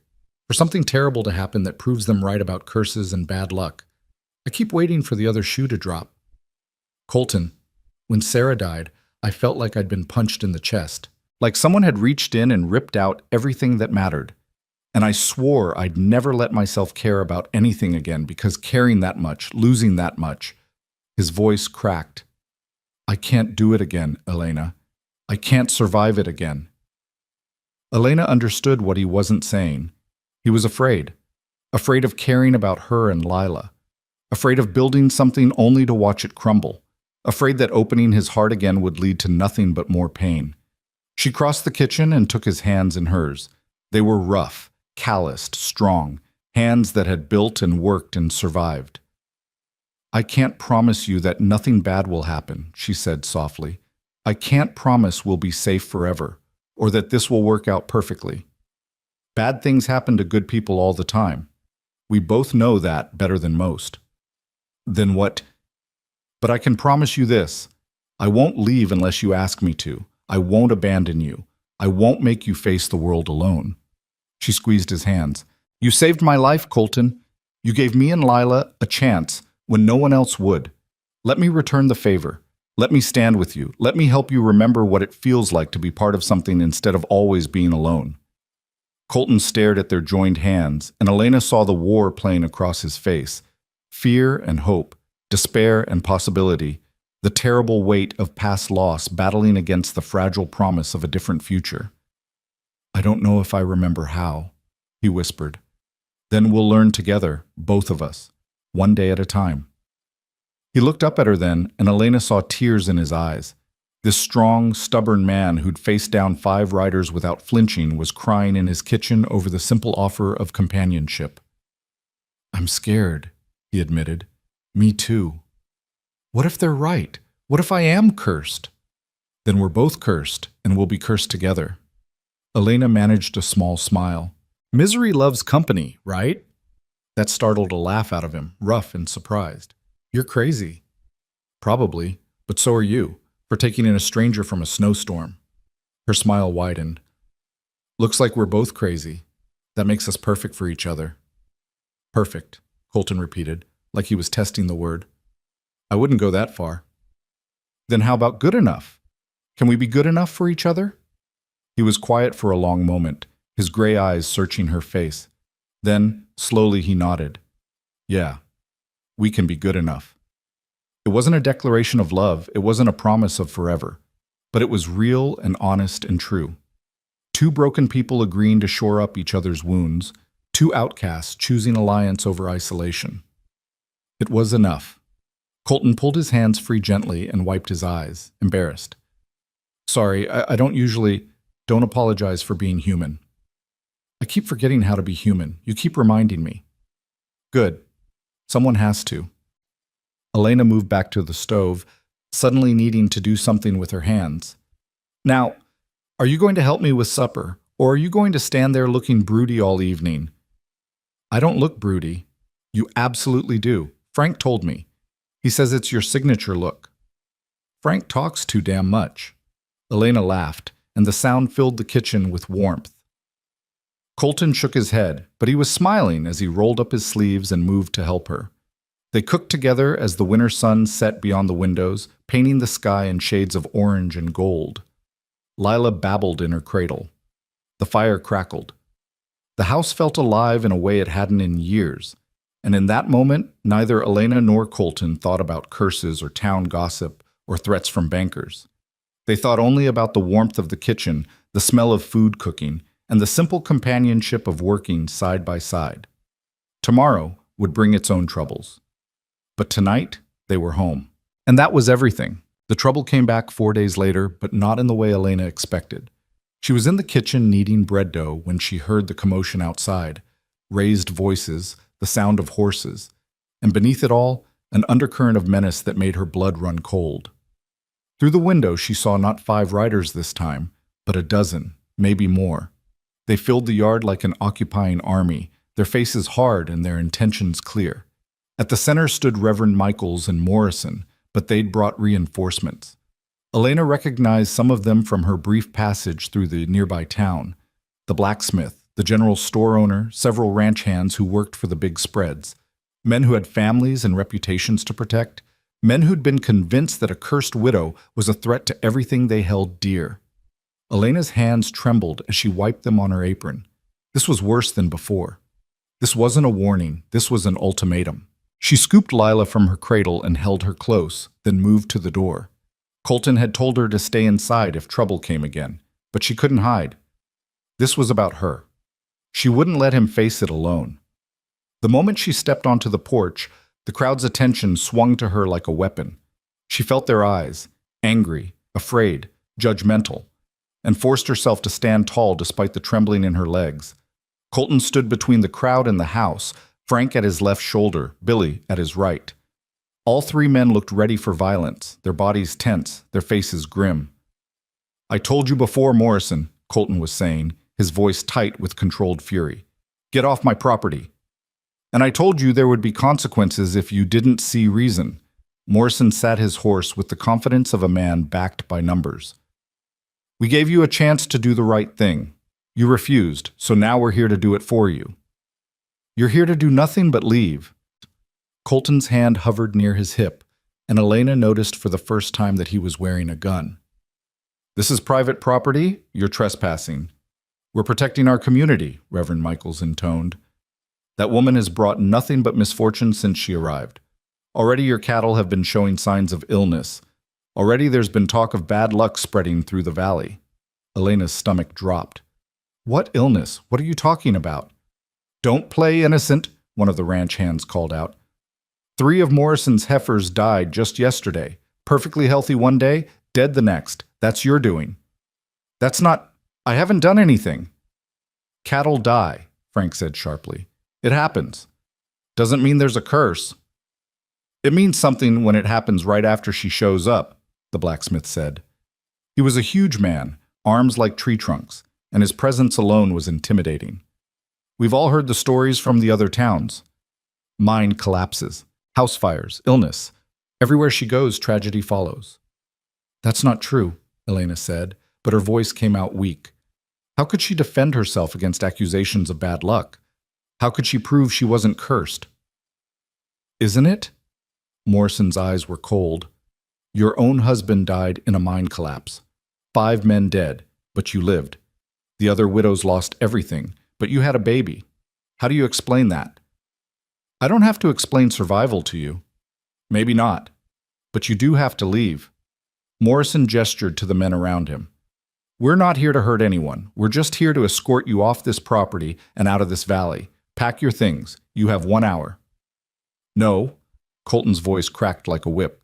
She's not going anywhere. Ward, don't be a fool. We outnumber you 12-3.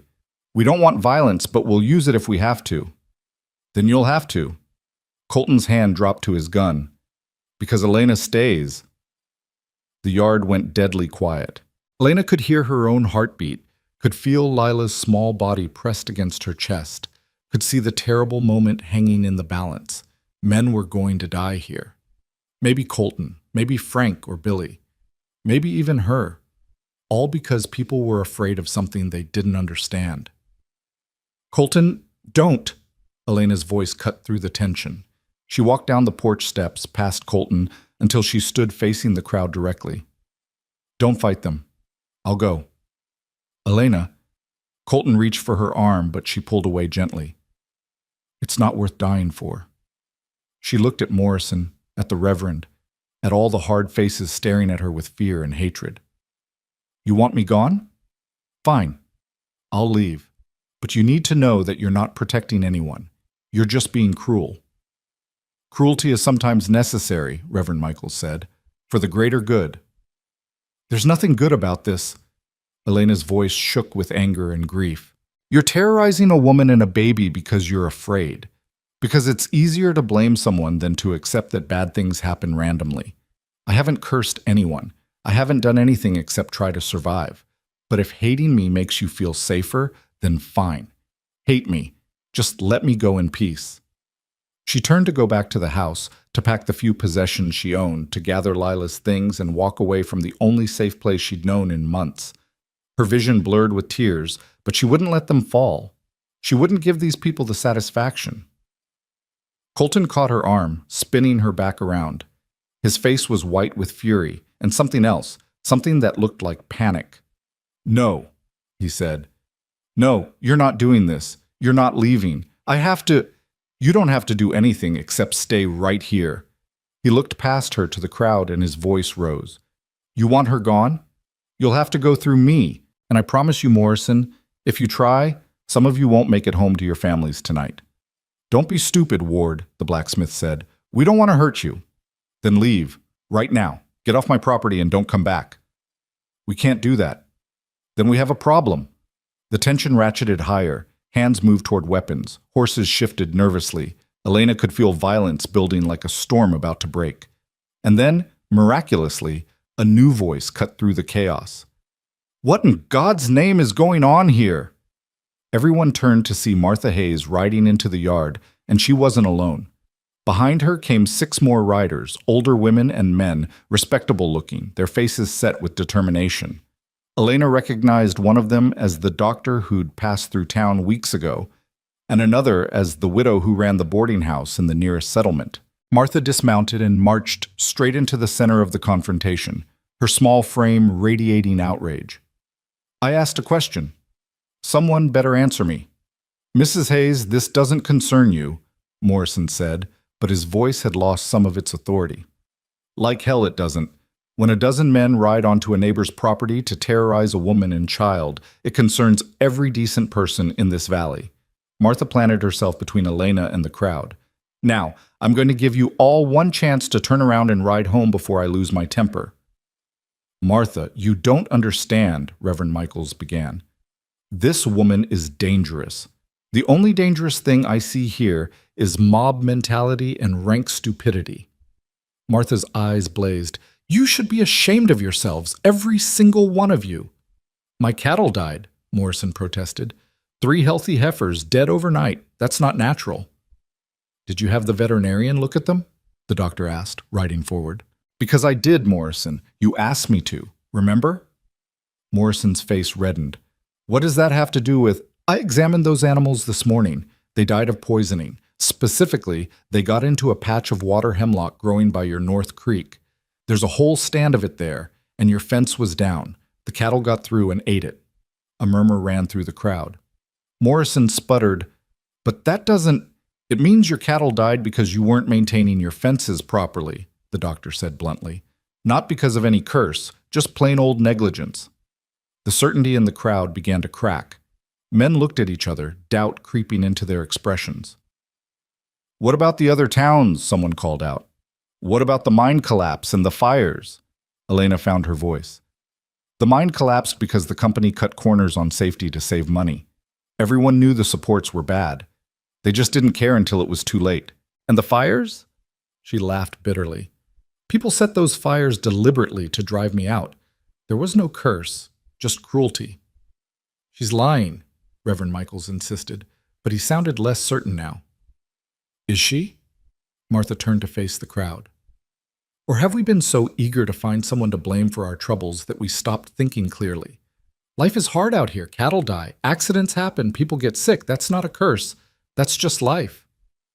But the widow's curse is real, the blacksmith said. My grandmother told me stories. Stories, Martha interrupted.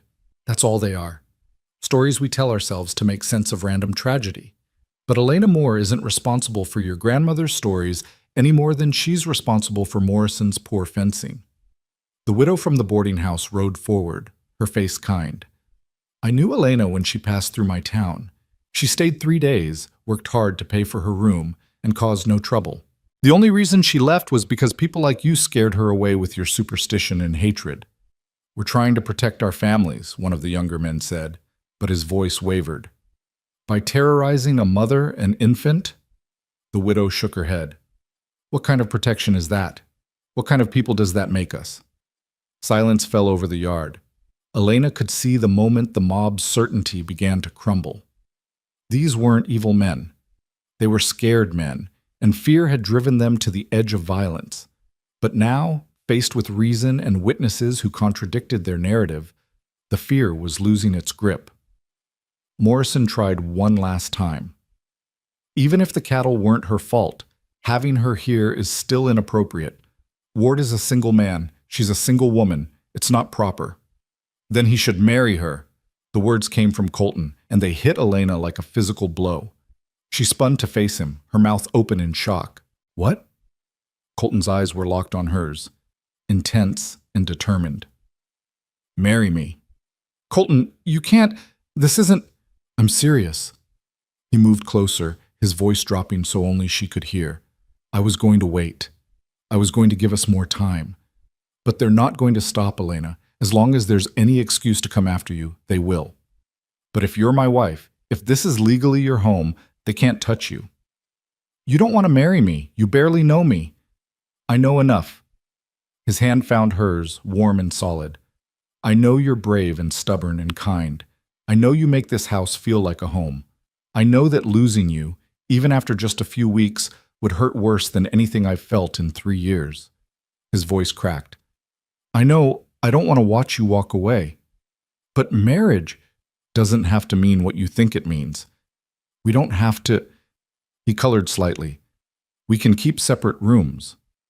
This can be a partnership, a legal arrangement, whatever you need it to be. But please, Elena, say yes. Let me protect you the only way I know how. Elena's mind reeled. This was insane. They'd known each other less than a month. Marriage was permanent, binding, complicated. She'd loved Thomas, truly loved him, and his death had nearly destroyed her. Could she risk that kind of connection again? Could she bind herself to this broken man and his broken life? But looking at Colton's face, at the hope and fear and desperate determination there, Elena realized something. She was already bound to him, already connected, already caring more than was safe or sensible. Maybe that was enough.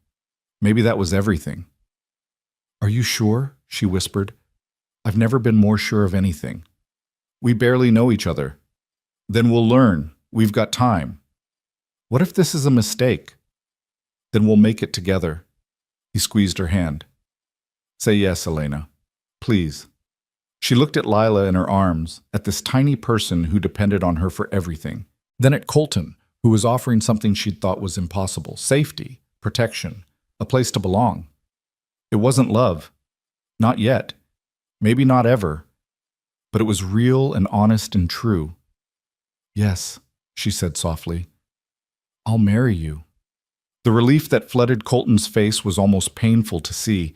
He pulled her close, careful not to crush Lila between them, and pressed his forehead against hers. Thank you, he breathed. Thank you. Martha's voice rang out, breaking the moment. Well, you all heard him. They're getting married. Does that satisfy your sense of propriety, Morrison? The banker looked like he'd swallowed something sour. This is highly irregular, but legal, the doctor pointed out. And proper. She'll be Mrs. Ward, living on her husband's property, unless you have some other objection. Morrison opened his mouth, closed it, then tried again. When is this marriage supposed to take place? Now, Colton said, turning to face the crowd while keeping Elena tucked against his side. Right now.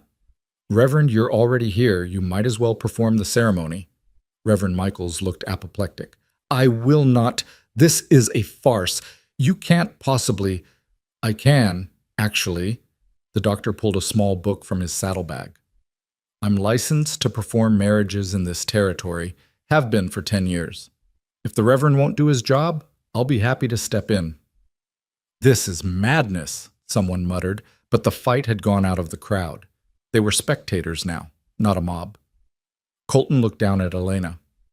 Are you ready? No, but I don't think I ever will be, so we might as well do it now. He laughed, and it was a real laugh, full of relief and disbelief, and something that might have been joy. All right then, let's get married. The next 15 minutes passed in a blur. Martha produced a ring, her own wedding band, and pressed it into Colton's hand with a fierce hug. Frank and Billy stood as witnesses, both looking stunned but supportive. The boarding house widow held Lila, cooing at her while Elena's hands were occupied. The doctor opened his book and began to read. The words washed over Elena: love, honor, cherish, sickness, health, death. All the traditional promises people made when they still believed in forever. She wanted to laugh at the absurdity of it. She wanted to cry at the strange mercy of finding safety in the most unlikely place.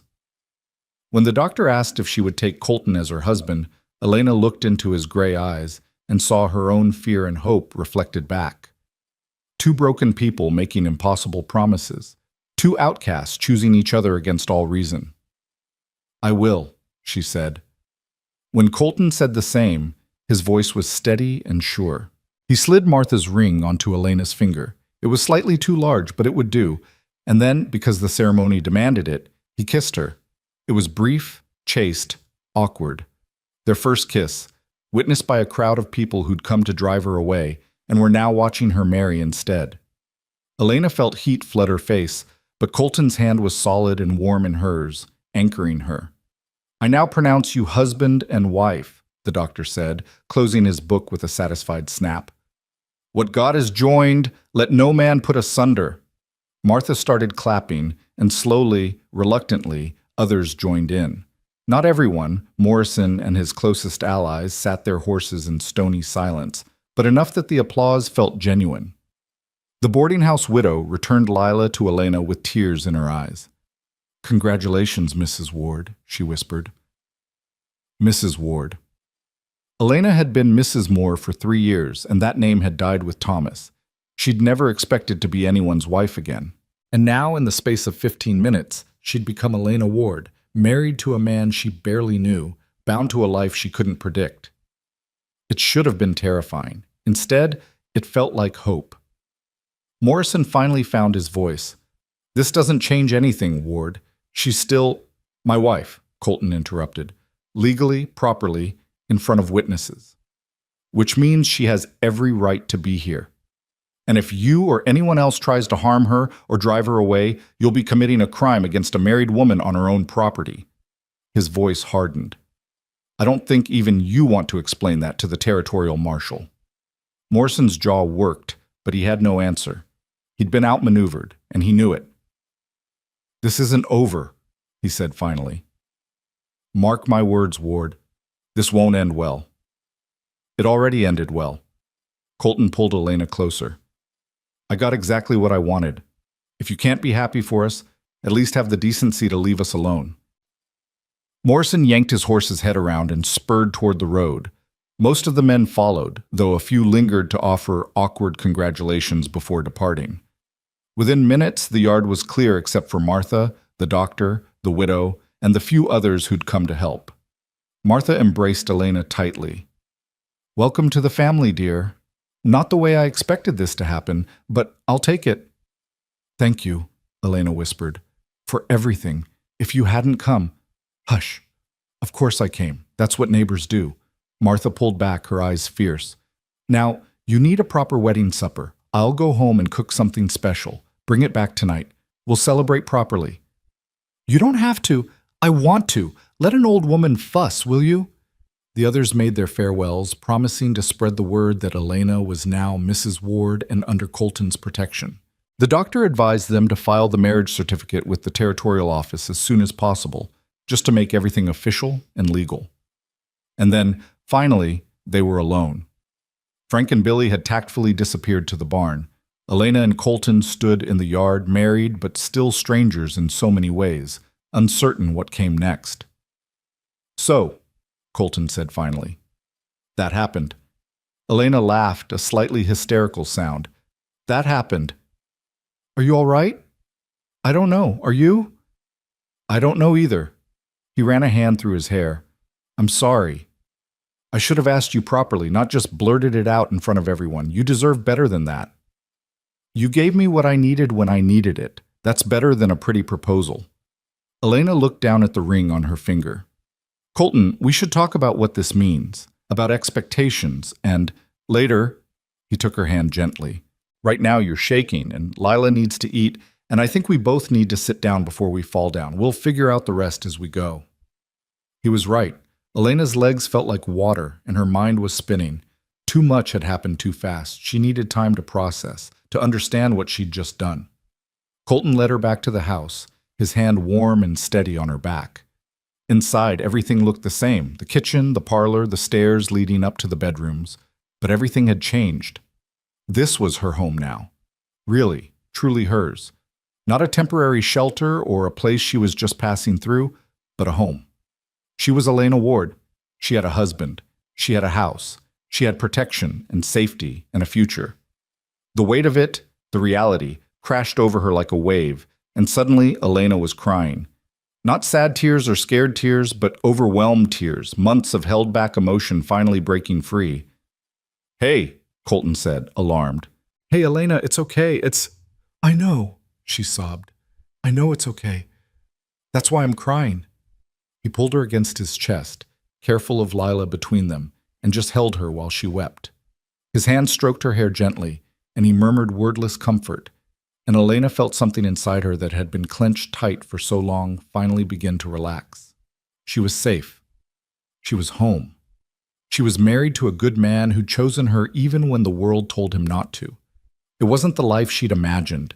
It wasn't the fairy tale she'd dreamed of as a girl, but it was real and solid and hers.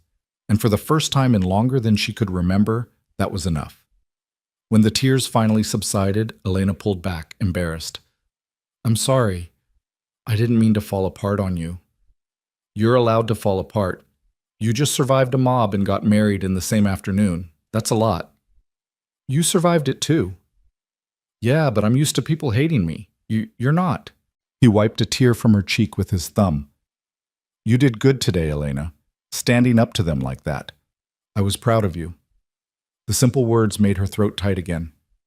I was terrified. Brave isn't the absence of fear. It's being scared and doing it anyway. He smiled slightly. You're the bravest person I know. I'm not. You are. His expression grew serious. Elena, I meant what I said. This marriage can be whatever you need it to be. We don't have to. I'm not expecting. He colored. Your room is yours. I won't intrude. This is a partnership first. Anything else? If there's ever anything else, that's your choice. Always. Elena understood what he was offering. Safety without obligation. Protection without demands. He was giving her control over her own life in a way few husbands ever did. Thank you, she said softly. That means more than you know. I know what it's like to have people take your choices away. I won't do that to you. They stood in the kitchen, this newly married couple, looking at each other with careful hope. They'd saved each other today. Elena from exile, Colton from isolation. They'd chosen partnership over loneliness, courage over fear. It wasn't love, but it was something real and true and worth fighting for. So, Elena said, trying for lightness, what do married people do for the rest of the day? Colton laughed. I have absolutely no idea. I was married before, but I don't remember the wedding day being this dramatic.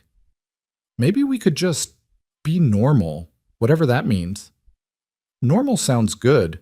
He moved toward the stove. How about I make tea, you feed Lila, and we pretend this is just another Wednesday afternoon? Except we're married now. Except that, he agreed, but otherwise completely normal. Elena settled into a chair, adjusted Lila for feeding, and watched as her husband, moved around the kitchen with easy competence. The afternoon sun slanted through the windows, painting everything gold. Somewhere outside, Frank and Billy were working. Soon Martha would return with her celebratory meal.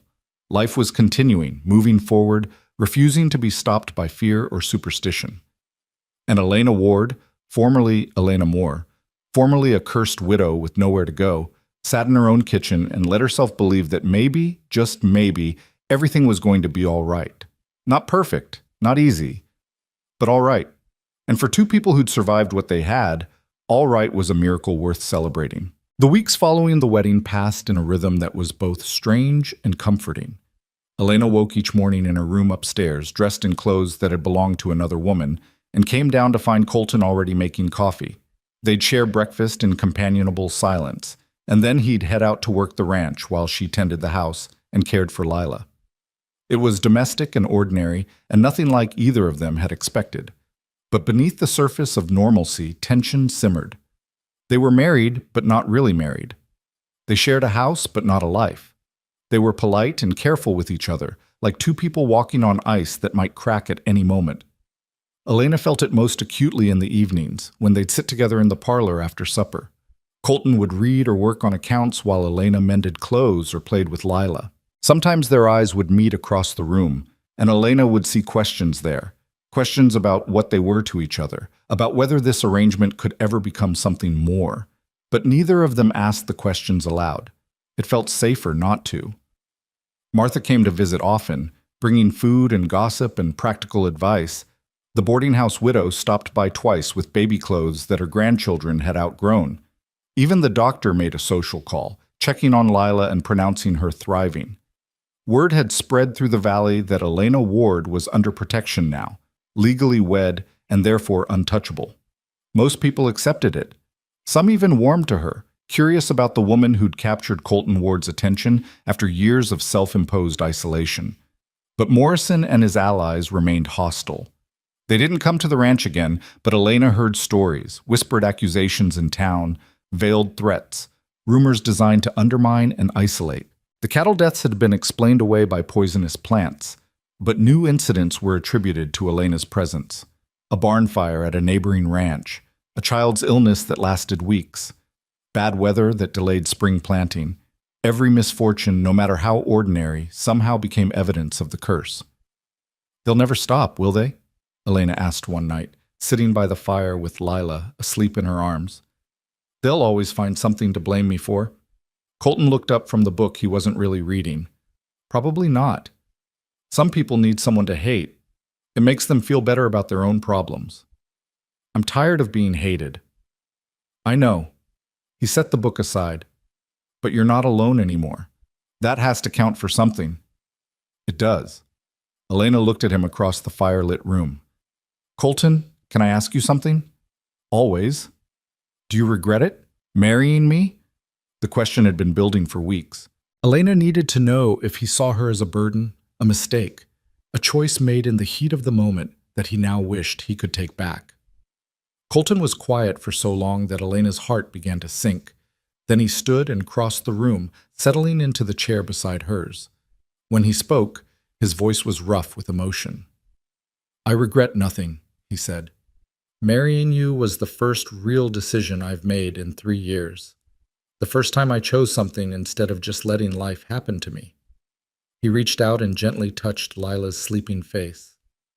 "You and this little one, you gave me a reason to fight, to care, to remember what it feels like to be human instead of just a ghost walking around in my own life. But it's complicated. Everything worth having is complicated." His gray eyes met hers.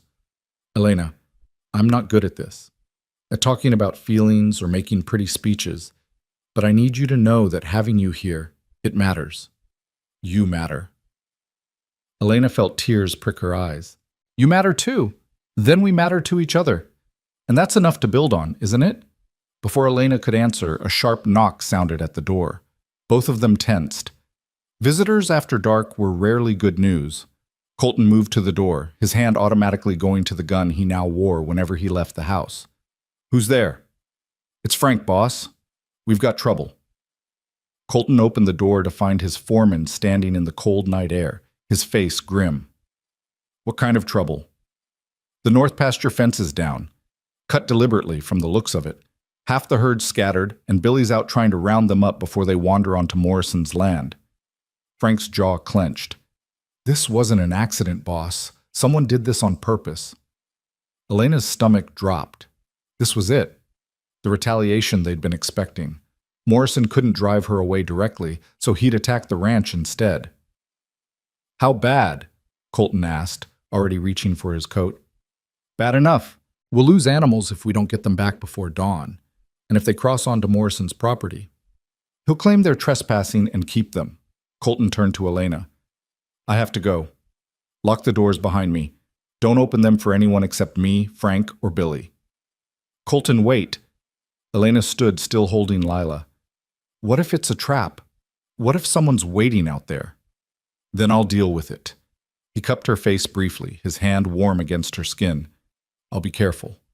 I promise. He was gone before she could protest further, disappearing into the night with Frank. Elena locked the door with shaking hands and moved back to the parlor, where she could see out the window toward the pastures. Lantern lights bobbed in the darkness as men on horseback fanned out across the property. She could hear distant shouts, the lowing of confused cattle, the sound of hooves on frozen ground. This was her fault. The fence had been cut because of her. Morrison was hurting Colton to hurt her, and there was nothing she could do about it. Elena paced the parlor with Lila, her mind racing. She could leave. Pack a bag right now, walk away before dawn, disappear and let Colton claim she'd abandoned him. The marriage could be annulled. He could go back to his quiet, isolated life without the target she'd painted on his back. But even as she thought it, Elena knew she wouldn't do it. She'd promised not to run. She'd promised to stand with him. And she'd meant it. Hours crawled past. Elena dozed in the chair, jolting awake at every sound, her body tense with worry. Lila slept peacefully, unaware of the turmoil outside. Finally, as gray light began to creep across the horizon, she heard horses returning. Elena rushed to the window and saw Colton and Frank riding in, both exhausted and covered in dirt. Billy followed behind, leading several head of cattle back toward the barn. Elena threw open the door and ran out into the cold morning air. Are you all right? Is anyone hurt? We're fine, Colton said, dismounting stiffly. Got most of the herd back. Lost maybe 5 head, but that's better than it could have been. Did you see who did it? No, they were long gone by the time we got there. He handed his horse to Billy with a word of thanks, then turned to Elena. His face was haggard, his eyes red-rimmed with exhaustion. But we found something else. What? Tracks leading toward Morrison's property. 2 horses, maybe 3. And this... He pulled something from his pocket, a piece of cloth, torn and dirty. Caught on the fence wire. Looks like it came from a coat. Frank stepped forward. I recognize that fabric. It's from Morrison's store. Sold it myself last month to one of his ranch hands. Elena's heart pounded. So we have proof? We have evidence, Colton corrected.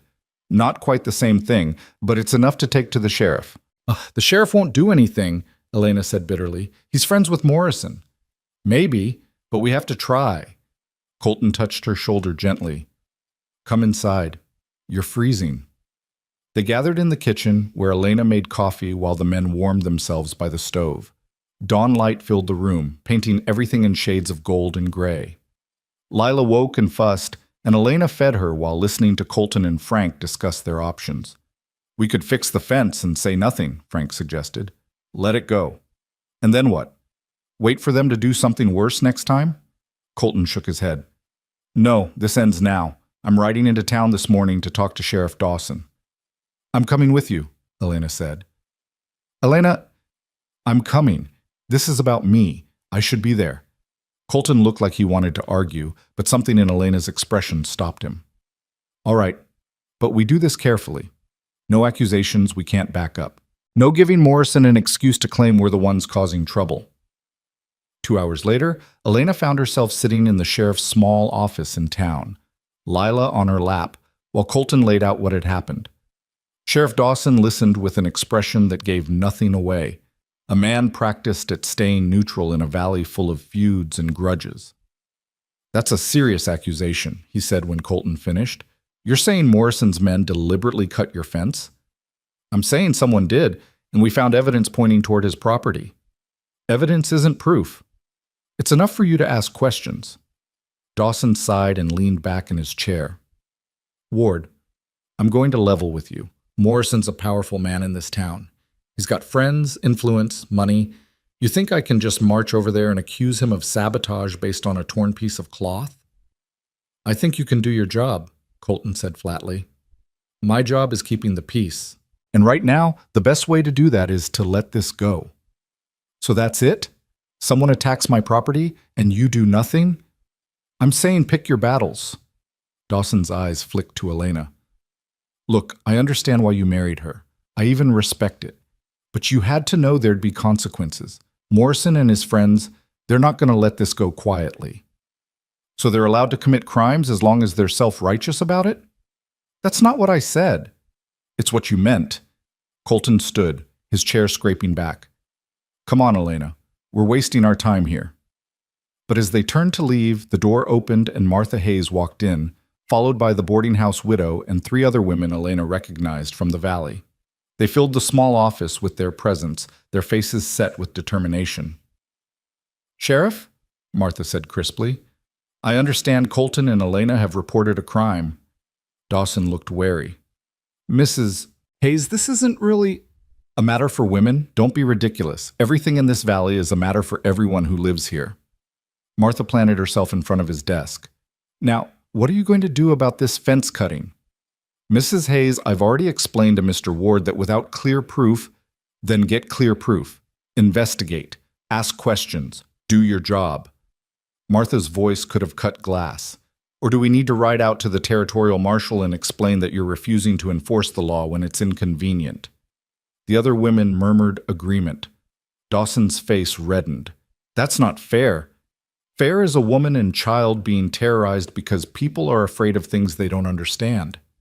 Fair is Colton Ward trying to do the decent thing and being punished for it. Martha leaned forward. Now, I'm going to tell you something, Sheriff. If you don't investigate this crime properly, every woman in this valley is going to hear about it. And we'll make sure everyone knows that the law only protects those with money and influence. Is that the reputation you want? Dawson looked at the assembled women, then at Colton and Elena, then down at his desk. Elena could see the calculation happening behind his eyes. Political capital versus doing what was right. Finally, he sighed. All right. I'll ride out to Morrison's place this afternoon, ask some questions, but I'm not making any promises. That's all we ask, Martha said sweetly. Just do your job, Sheriff. The rest will take care of itself. They left the office in a group, and once outside, Elena turned to Martha with tears in her eyes. Thank you. I don't know what to say. Don't say anything. Just know that you're not alone. Martha squeezed her hand. We women have to stick together out here. God knows the men won't always do right by us. I heard that, Colton said mildly, but he was smiling. The boarding house widow stepped forward. Elena, dear, I wanted you to know that several of us have been talking. We're organizing a quilting circle, meeting once a week. We'd love to have you join us. Really? Elena was stunned. You want me to be part of your circle? Of course. You're one of us now, a rancher's wife, a member of this community. Why wouldn't we want you? Because of what people say about me. The curse is nonsense, one of the other women said firmly. My sister died in childbirth 5 years ago. Does that mean I'm cursed? Of course not. It means life is hard and sometimes people die. That's not your fault any more than it's mine. Elena felt something break open inside her chest. A tight, painful knot she'd been carrying for so long she'd forgotten it was there. These women were offering her something she'd thought was lost forever. Acceptance. Community. friendship. "I'd love to join," she managed. "Thank you." They made plans for the first meeting, chattering about patterns and fabric while Colton stood slightly apart, his expression bemused. When the women finally dispersed, he and Elena walked back to where they'd left the wagon. "That was unexpected," he said. "Martha's terrifying when she wants to be." "She is, but she's also the best ally you could have." Colton helped Elena and Lila into the wagon, then climbed up beside them. "Things might actually get better, Elena. For the first time, I believe that." The ride home was quiet, both of them lost in thought. The morning's events had shifted something fundamental. They weren't just two isolated people anymore. They had support. They had friends willing to fight for them. It made the impossible seem suddenly possible. That afternoon, Sheriff Dawson did indeed ride out to Morrison's ranch. Elena and Colton heard about it later from Frank, who'd heard it from a hand who worked for Morrison's neighbor. The sheriff had questioned Morrison's men, examined coats and boots, and found that one of the ranch hands, a young hothead named Jake Saunders, had torn his coat on something recently and couldn't explain where he'd been the night the fence was cut. It wasn't a confession, but it was damning enough that Dawson had taken Saunders into custody for further questioning. Morrison had blustered and threatened, but with the sheriff actually doing his job for once, there wasn't much he could do. "Saunders will talk," Frank predicted that evening over supper. "He's young and scared. Give Dawson a day or two, and he'll get the whole story." "And then what?" Elena asked. "Even if Saunders confesses, Morrison will just claim he acted alone. He'll never admit to ordering it." "Maybe not," Colton said, "but it'll make him think twice about trying again, and that's something." He was right. In the days that followed, Jake Saunders did confess, admitted that Morrison had paid him $50 to cut the fence and scatter Colton's cattle. The banker swore he'd done no such thing, that Saunders was lying to save himself, but the damage was done. Word spread through the valley like wildfire. Morrison, the pillar of the community, had paid someone to commit sabotage. The same man who'd ridden out to Colton's ranch, spouting righteousness and morality, had been willing to break the law to punish someone he didn't like. Public opinion shifted. Not everyone. Some still believed Morrison was innocent, or at least justified, but enough people that the banker's reputation took a serious hit. His wife stopped attending church socials. His daughters faced awkward questions. His business at the bank slowed as people took their money elsewhere. Morrison had tried to destroy Elena and ended up damaging himself instead. "Karma," Martha said with satisfaction when she came to visit. "I knew it would catch up with him eventually." But Elena took no pleasure in Morrison's downfall. She'd seen too much suffering to enjoy anyone else's pain, even someone who'd caused her so much trouble. "I just want it to be over," she told Colton one evening as they sat on the porch watching the sunset. "I want to stop waiting for the next attack. I want to just live." "Then live," Colton said simply. "We've done what we can. The rest is up to them. Either they'll accept us or they won't. But we're not going to stop living our lives because of what they might do." He was right, and Elena knew it. They couldn't spend forever braced for disaster. At some point, they had to choose to believe in the possibility of peace. Spring came slowly to Wyoming that year, creeping across the valley in increments, patches of bare ground appearing through snow, the first brave shoots of grass pushing up through frozen earth, ice breaking on the creek in musical crashes that sounded like freedom. Elena worked in the garden Colton helped her plant, her hands in the earth, Lila playing nearby on a blanket. The physical labor was satisfying in a way that housework never quite was. She was creating something, coaxing life from cold ground, building toward a future harvest. Colton would come find her there sometimes, drawn by the sound of Lila's laughter, or maybe just by the need to be near. He'd crouch beside the garden and ask questions about what she was planting, and Elena would explain about beans and squash and the tomatoes that probably wouldn't survive Wyoming's short summer but were worth trying anyway. "My mother had a garden," he said one afternoon, his voice distant with memory. "She could grow anything. She used to say that putting your hands in the soil kept you connected to what mattered. She sounds wise." She was. Colton plucked a weed absently. "She would have liked you. She would have been glad I wasn't alone anymore." It was the most personal thing he'd said about his family, and Elena felt the gift of it. "Tell me about her." So he did, sitting in the dirt beside her garden while Lila gurgled and grabbed at grass. And for the first time since Elena had known him, Colton talked about his past without pain shadowing every word. He talked about his mother's laugh and his father's quiet strength. He talked about growing up on this land, learning to ride and rope and read the weather. He talked about Sarah, too, not as a ghost, but as a real person he'd loved and lost. And Elena listened, giving him the space to remember without judgment or awkwardness. When he finished, she told him about her own childhood, about Thomas, about the girl she'd been before life taught her that happiness was fragile.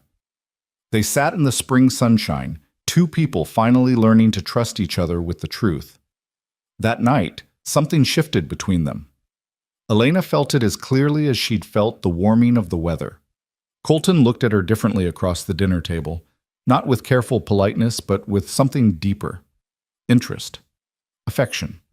Maybe even the beginning of love. After supper, when Lila was asleep and the house was quiet, Colton cleared his throat awkwardly. "Elena, can we talk?" "Of course." She set down her mending, her heart suddenly pounding. "What is it?" "I've been thinking about us. About this marriage." He moved to sit beside her, close enough that she could feel the warmth of his body. "When I asked you to marry me, I said it could be just a partnership, just an arrangement for protection. And I meant that. But I'm starting to want more." The confession came out rough, almost angry, like he was frustrated with himself for feeling it. "I'm starting to care about you in ways that have nothing to do with protection or convenience. And I need to know, is that something you might want too? Or am I alone in this?" Elena's breath caught.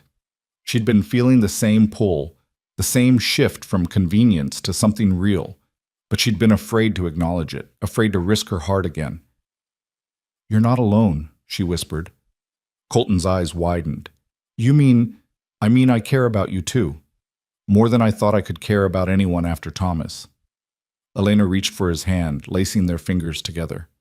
"I'm scared, Colton. I'm terrified of losing someone again. But I'm more scared of never trying, of living the rest of my life at arm's length from the one person who makes me feel safe." "I'm scared too," he admitted. "I swore after Sarah died that I'd never let myself be vulnerable like that again.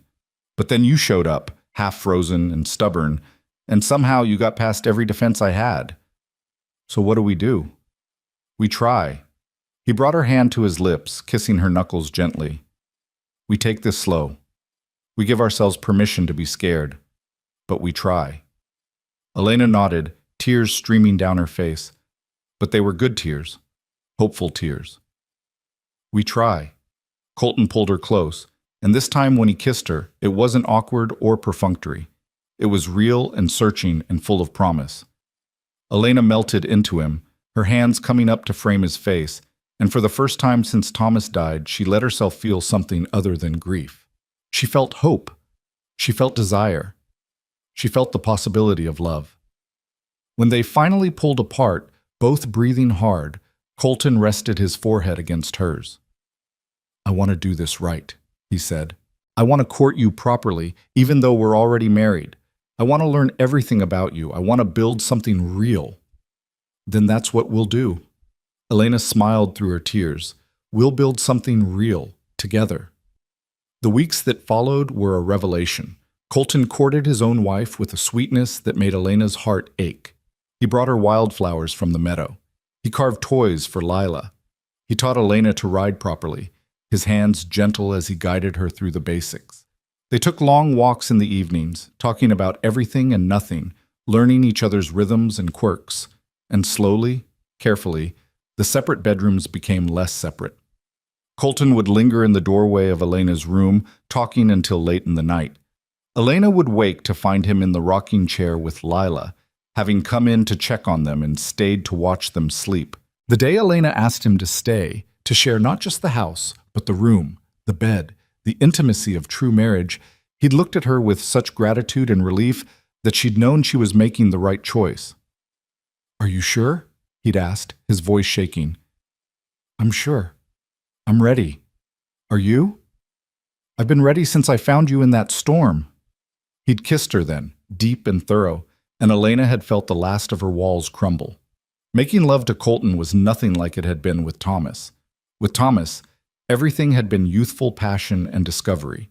With Colton, it was about healing and trust, two wounded people choosing vulnerability despite knowing the cost.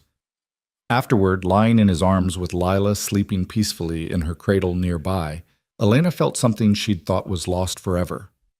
Wholeness. Not because Colton completed her, she'd always been complete on her own, but because he stood beside her, an equal partner in building a life. "I love you," she whispered into the darkness. His arms tightened around her. "I love you too. God help me, I love you so much it terrifies me." Good terrified or bad terrified? Good. Definitely good. He kissed the top of her head. "Thank you, Elena, for giving me a reason to live again. Thank you for saving me, for seeing me as more than a curse or a burden. You were never a burden. You were a gift I didn't know I needed." They lay together in the darkness, two survivors who'd found each other against all odds and let themselves believe in the possibility of happiness. Summer arrived in a rush of heat and growth. The garden flourished. The cattle thrived. Lila learned to crawl, then to pull herself up on furniture, her personality emerging more each day, stubborn and sweet and utterly fearless. Elena's belly began to swell with new life, and when she told Colton, he'd wept openly, his hand pressed to the slight curve where their child grew. "I never thought I'd have this again," he'd said. "A family, a future. Thank you. We made this together," Elena had reminded him. "You and me. Neither of us could have done it alone." The quilting circle became a regular part of Elena's week, and through it, she built genuine friendships. The women of the valley saw her not as a curse, but as one of their own, a mother, a wife, a neighbor who would help birth babies and nurse the sick and show up when needed. Morrison left them alone, his influence waning as more people saw him for what he was. Reverend Michaels preached a sermon about forgiveness that most people interpreted as him backing down from his stance against Elena. Life settled into a rhythm that felt sustainable, even joyful. One evening, in late summer, as fireflies blinked in the gathering dusk and Lila chased the ranch cat around the yard, Martha came to visit with surprising news. "The Women's Auxiliary is planning a harvest celebration," she announced, "and we'd like to hold it here, at your ranch. If you're willing." Elena and Colton exchanged glances. "Here? Why?" "Because it's time this valley recognized you as part of the community. Really recognized you, not just tolerated you." Martha's eyes were fierce. "You've earned that recognition, both of you. And besides, you have the best location, flat ground for dancing, plenty of room for tables, that beautiful view of the mountains." "Martha, I don't know," Elena started. "Say yes," Colton interrupted. "She's right. It's time." So they said yes, and suddenly the ranch was buzzing with activity. Women came to help prepare food. Men erected a platform for dancing. Colton and Frank built long tables and benches. The entire valley seemed to converge on the ranch, transforming it from an isolated outpost into the heart of the community. The night of the celebration, Elena stood on the porch watching people arrive. Families with children, elderly couples, young people eager to dance. The same people who'd once whispered about her curse were now eating food she'd helped prepare, laughing in her yard, treating her home as a gathering place.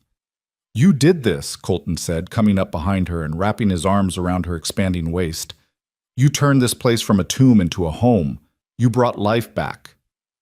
"We did this," Elena corrected, leaning back against him. "Together."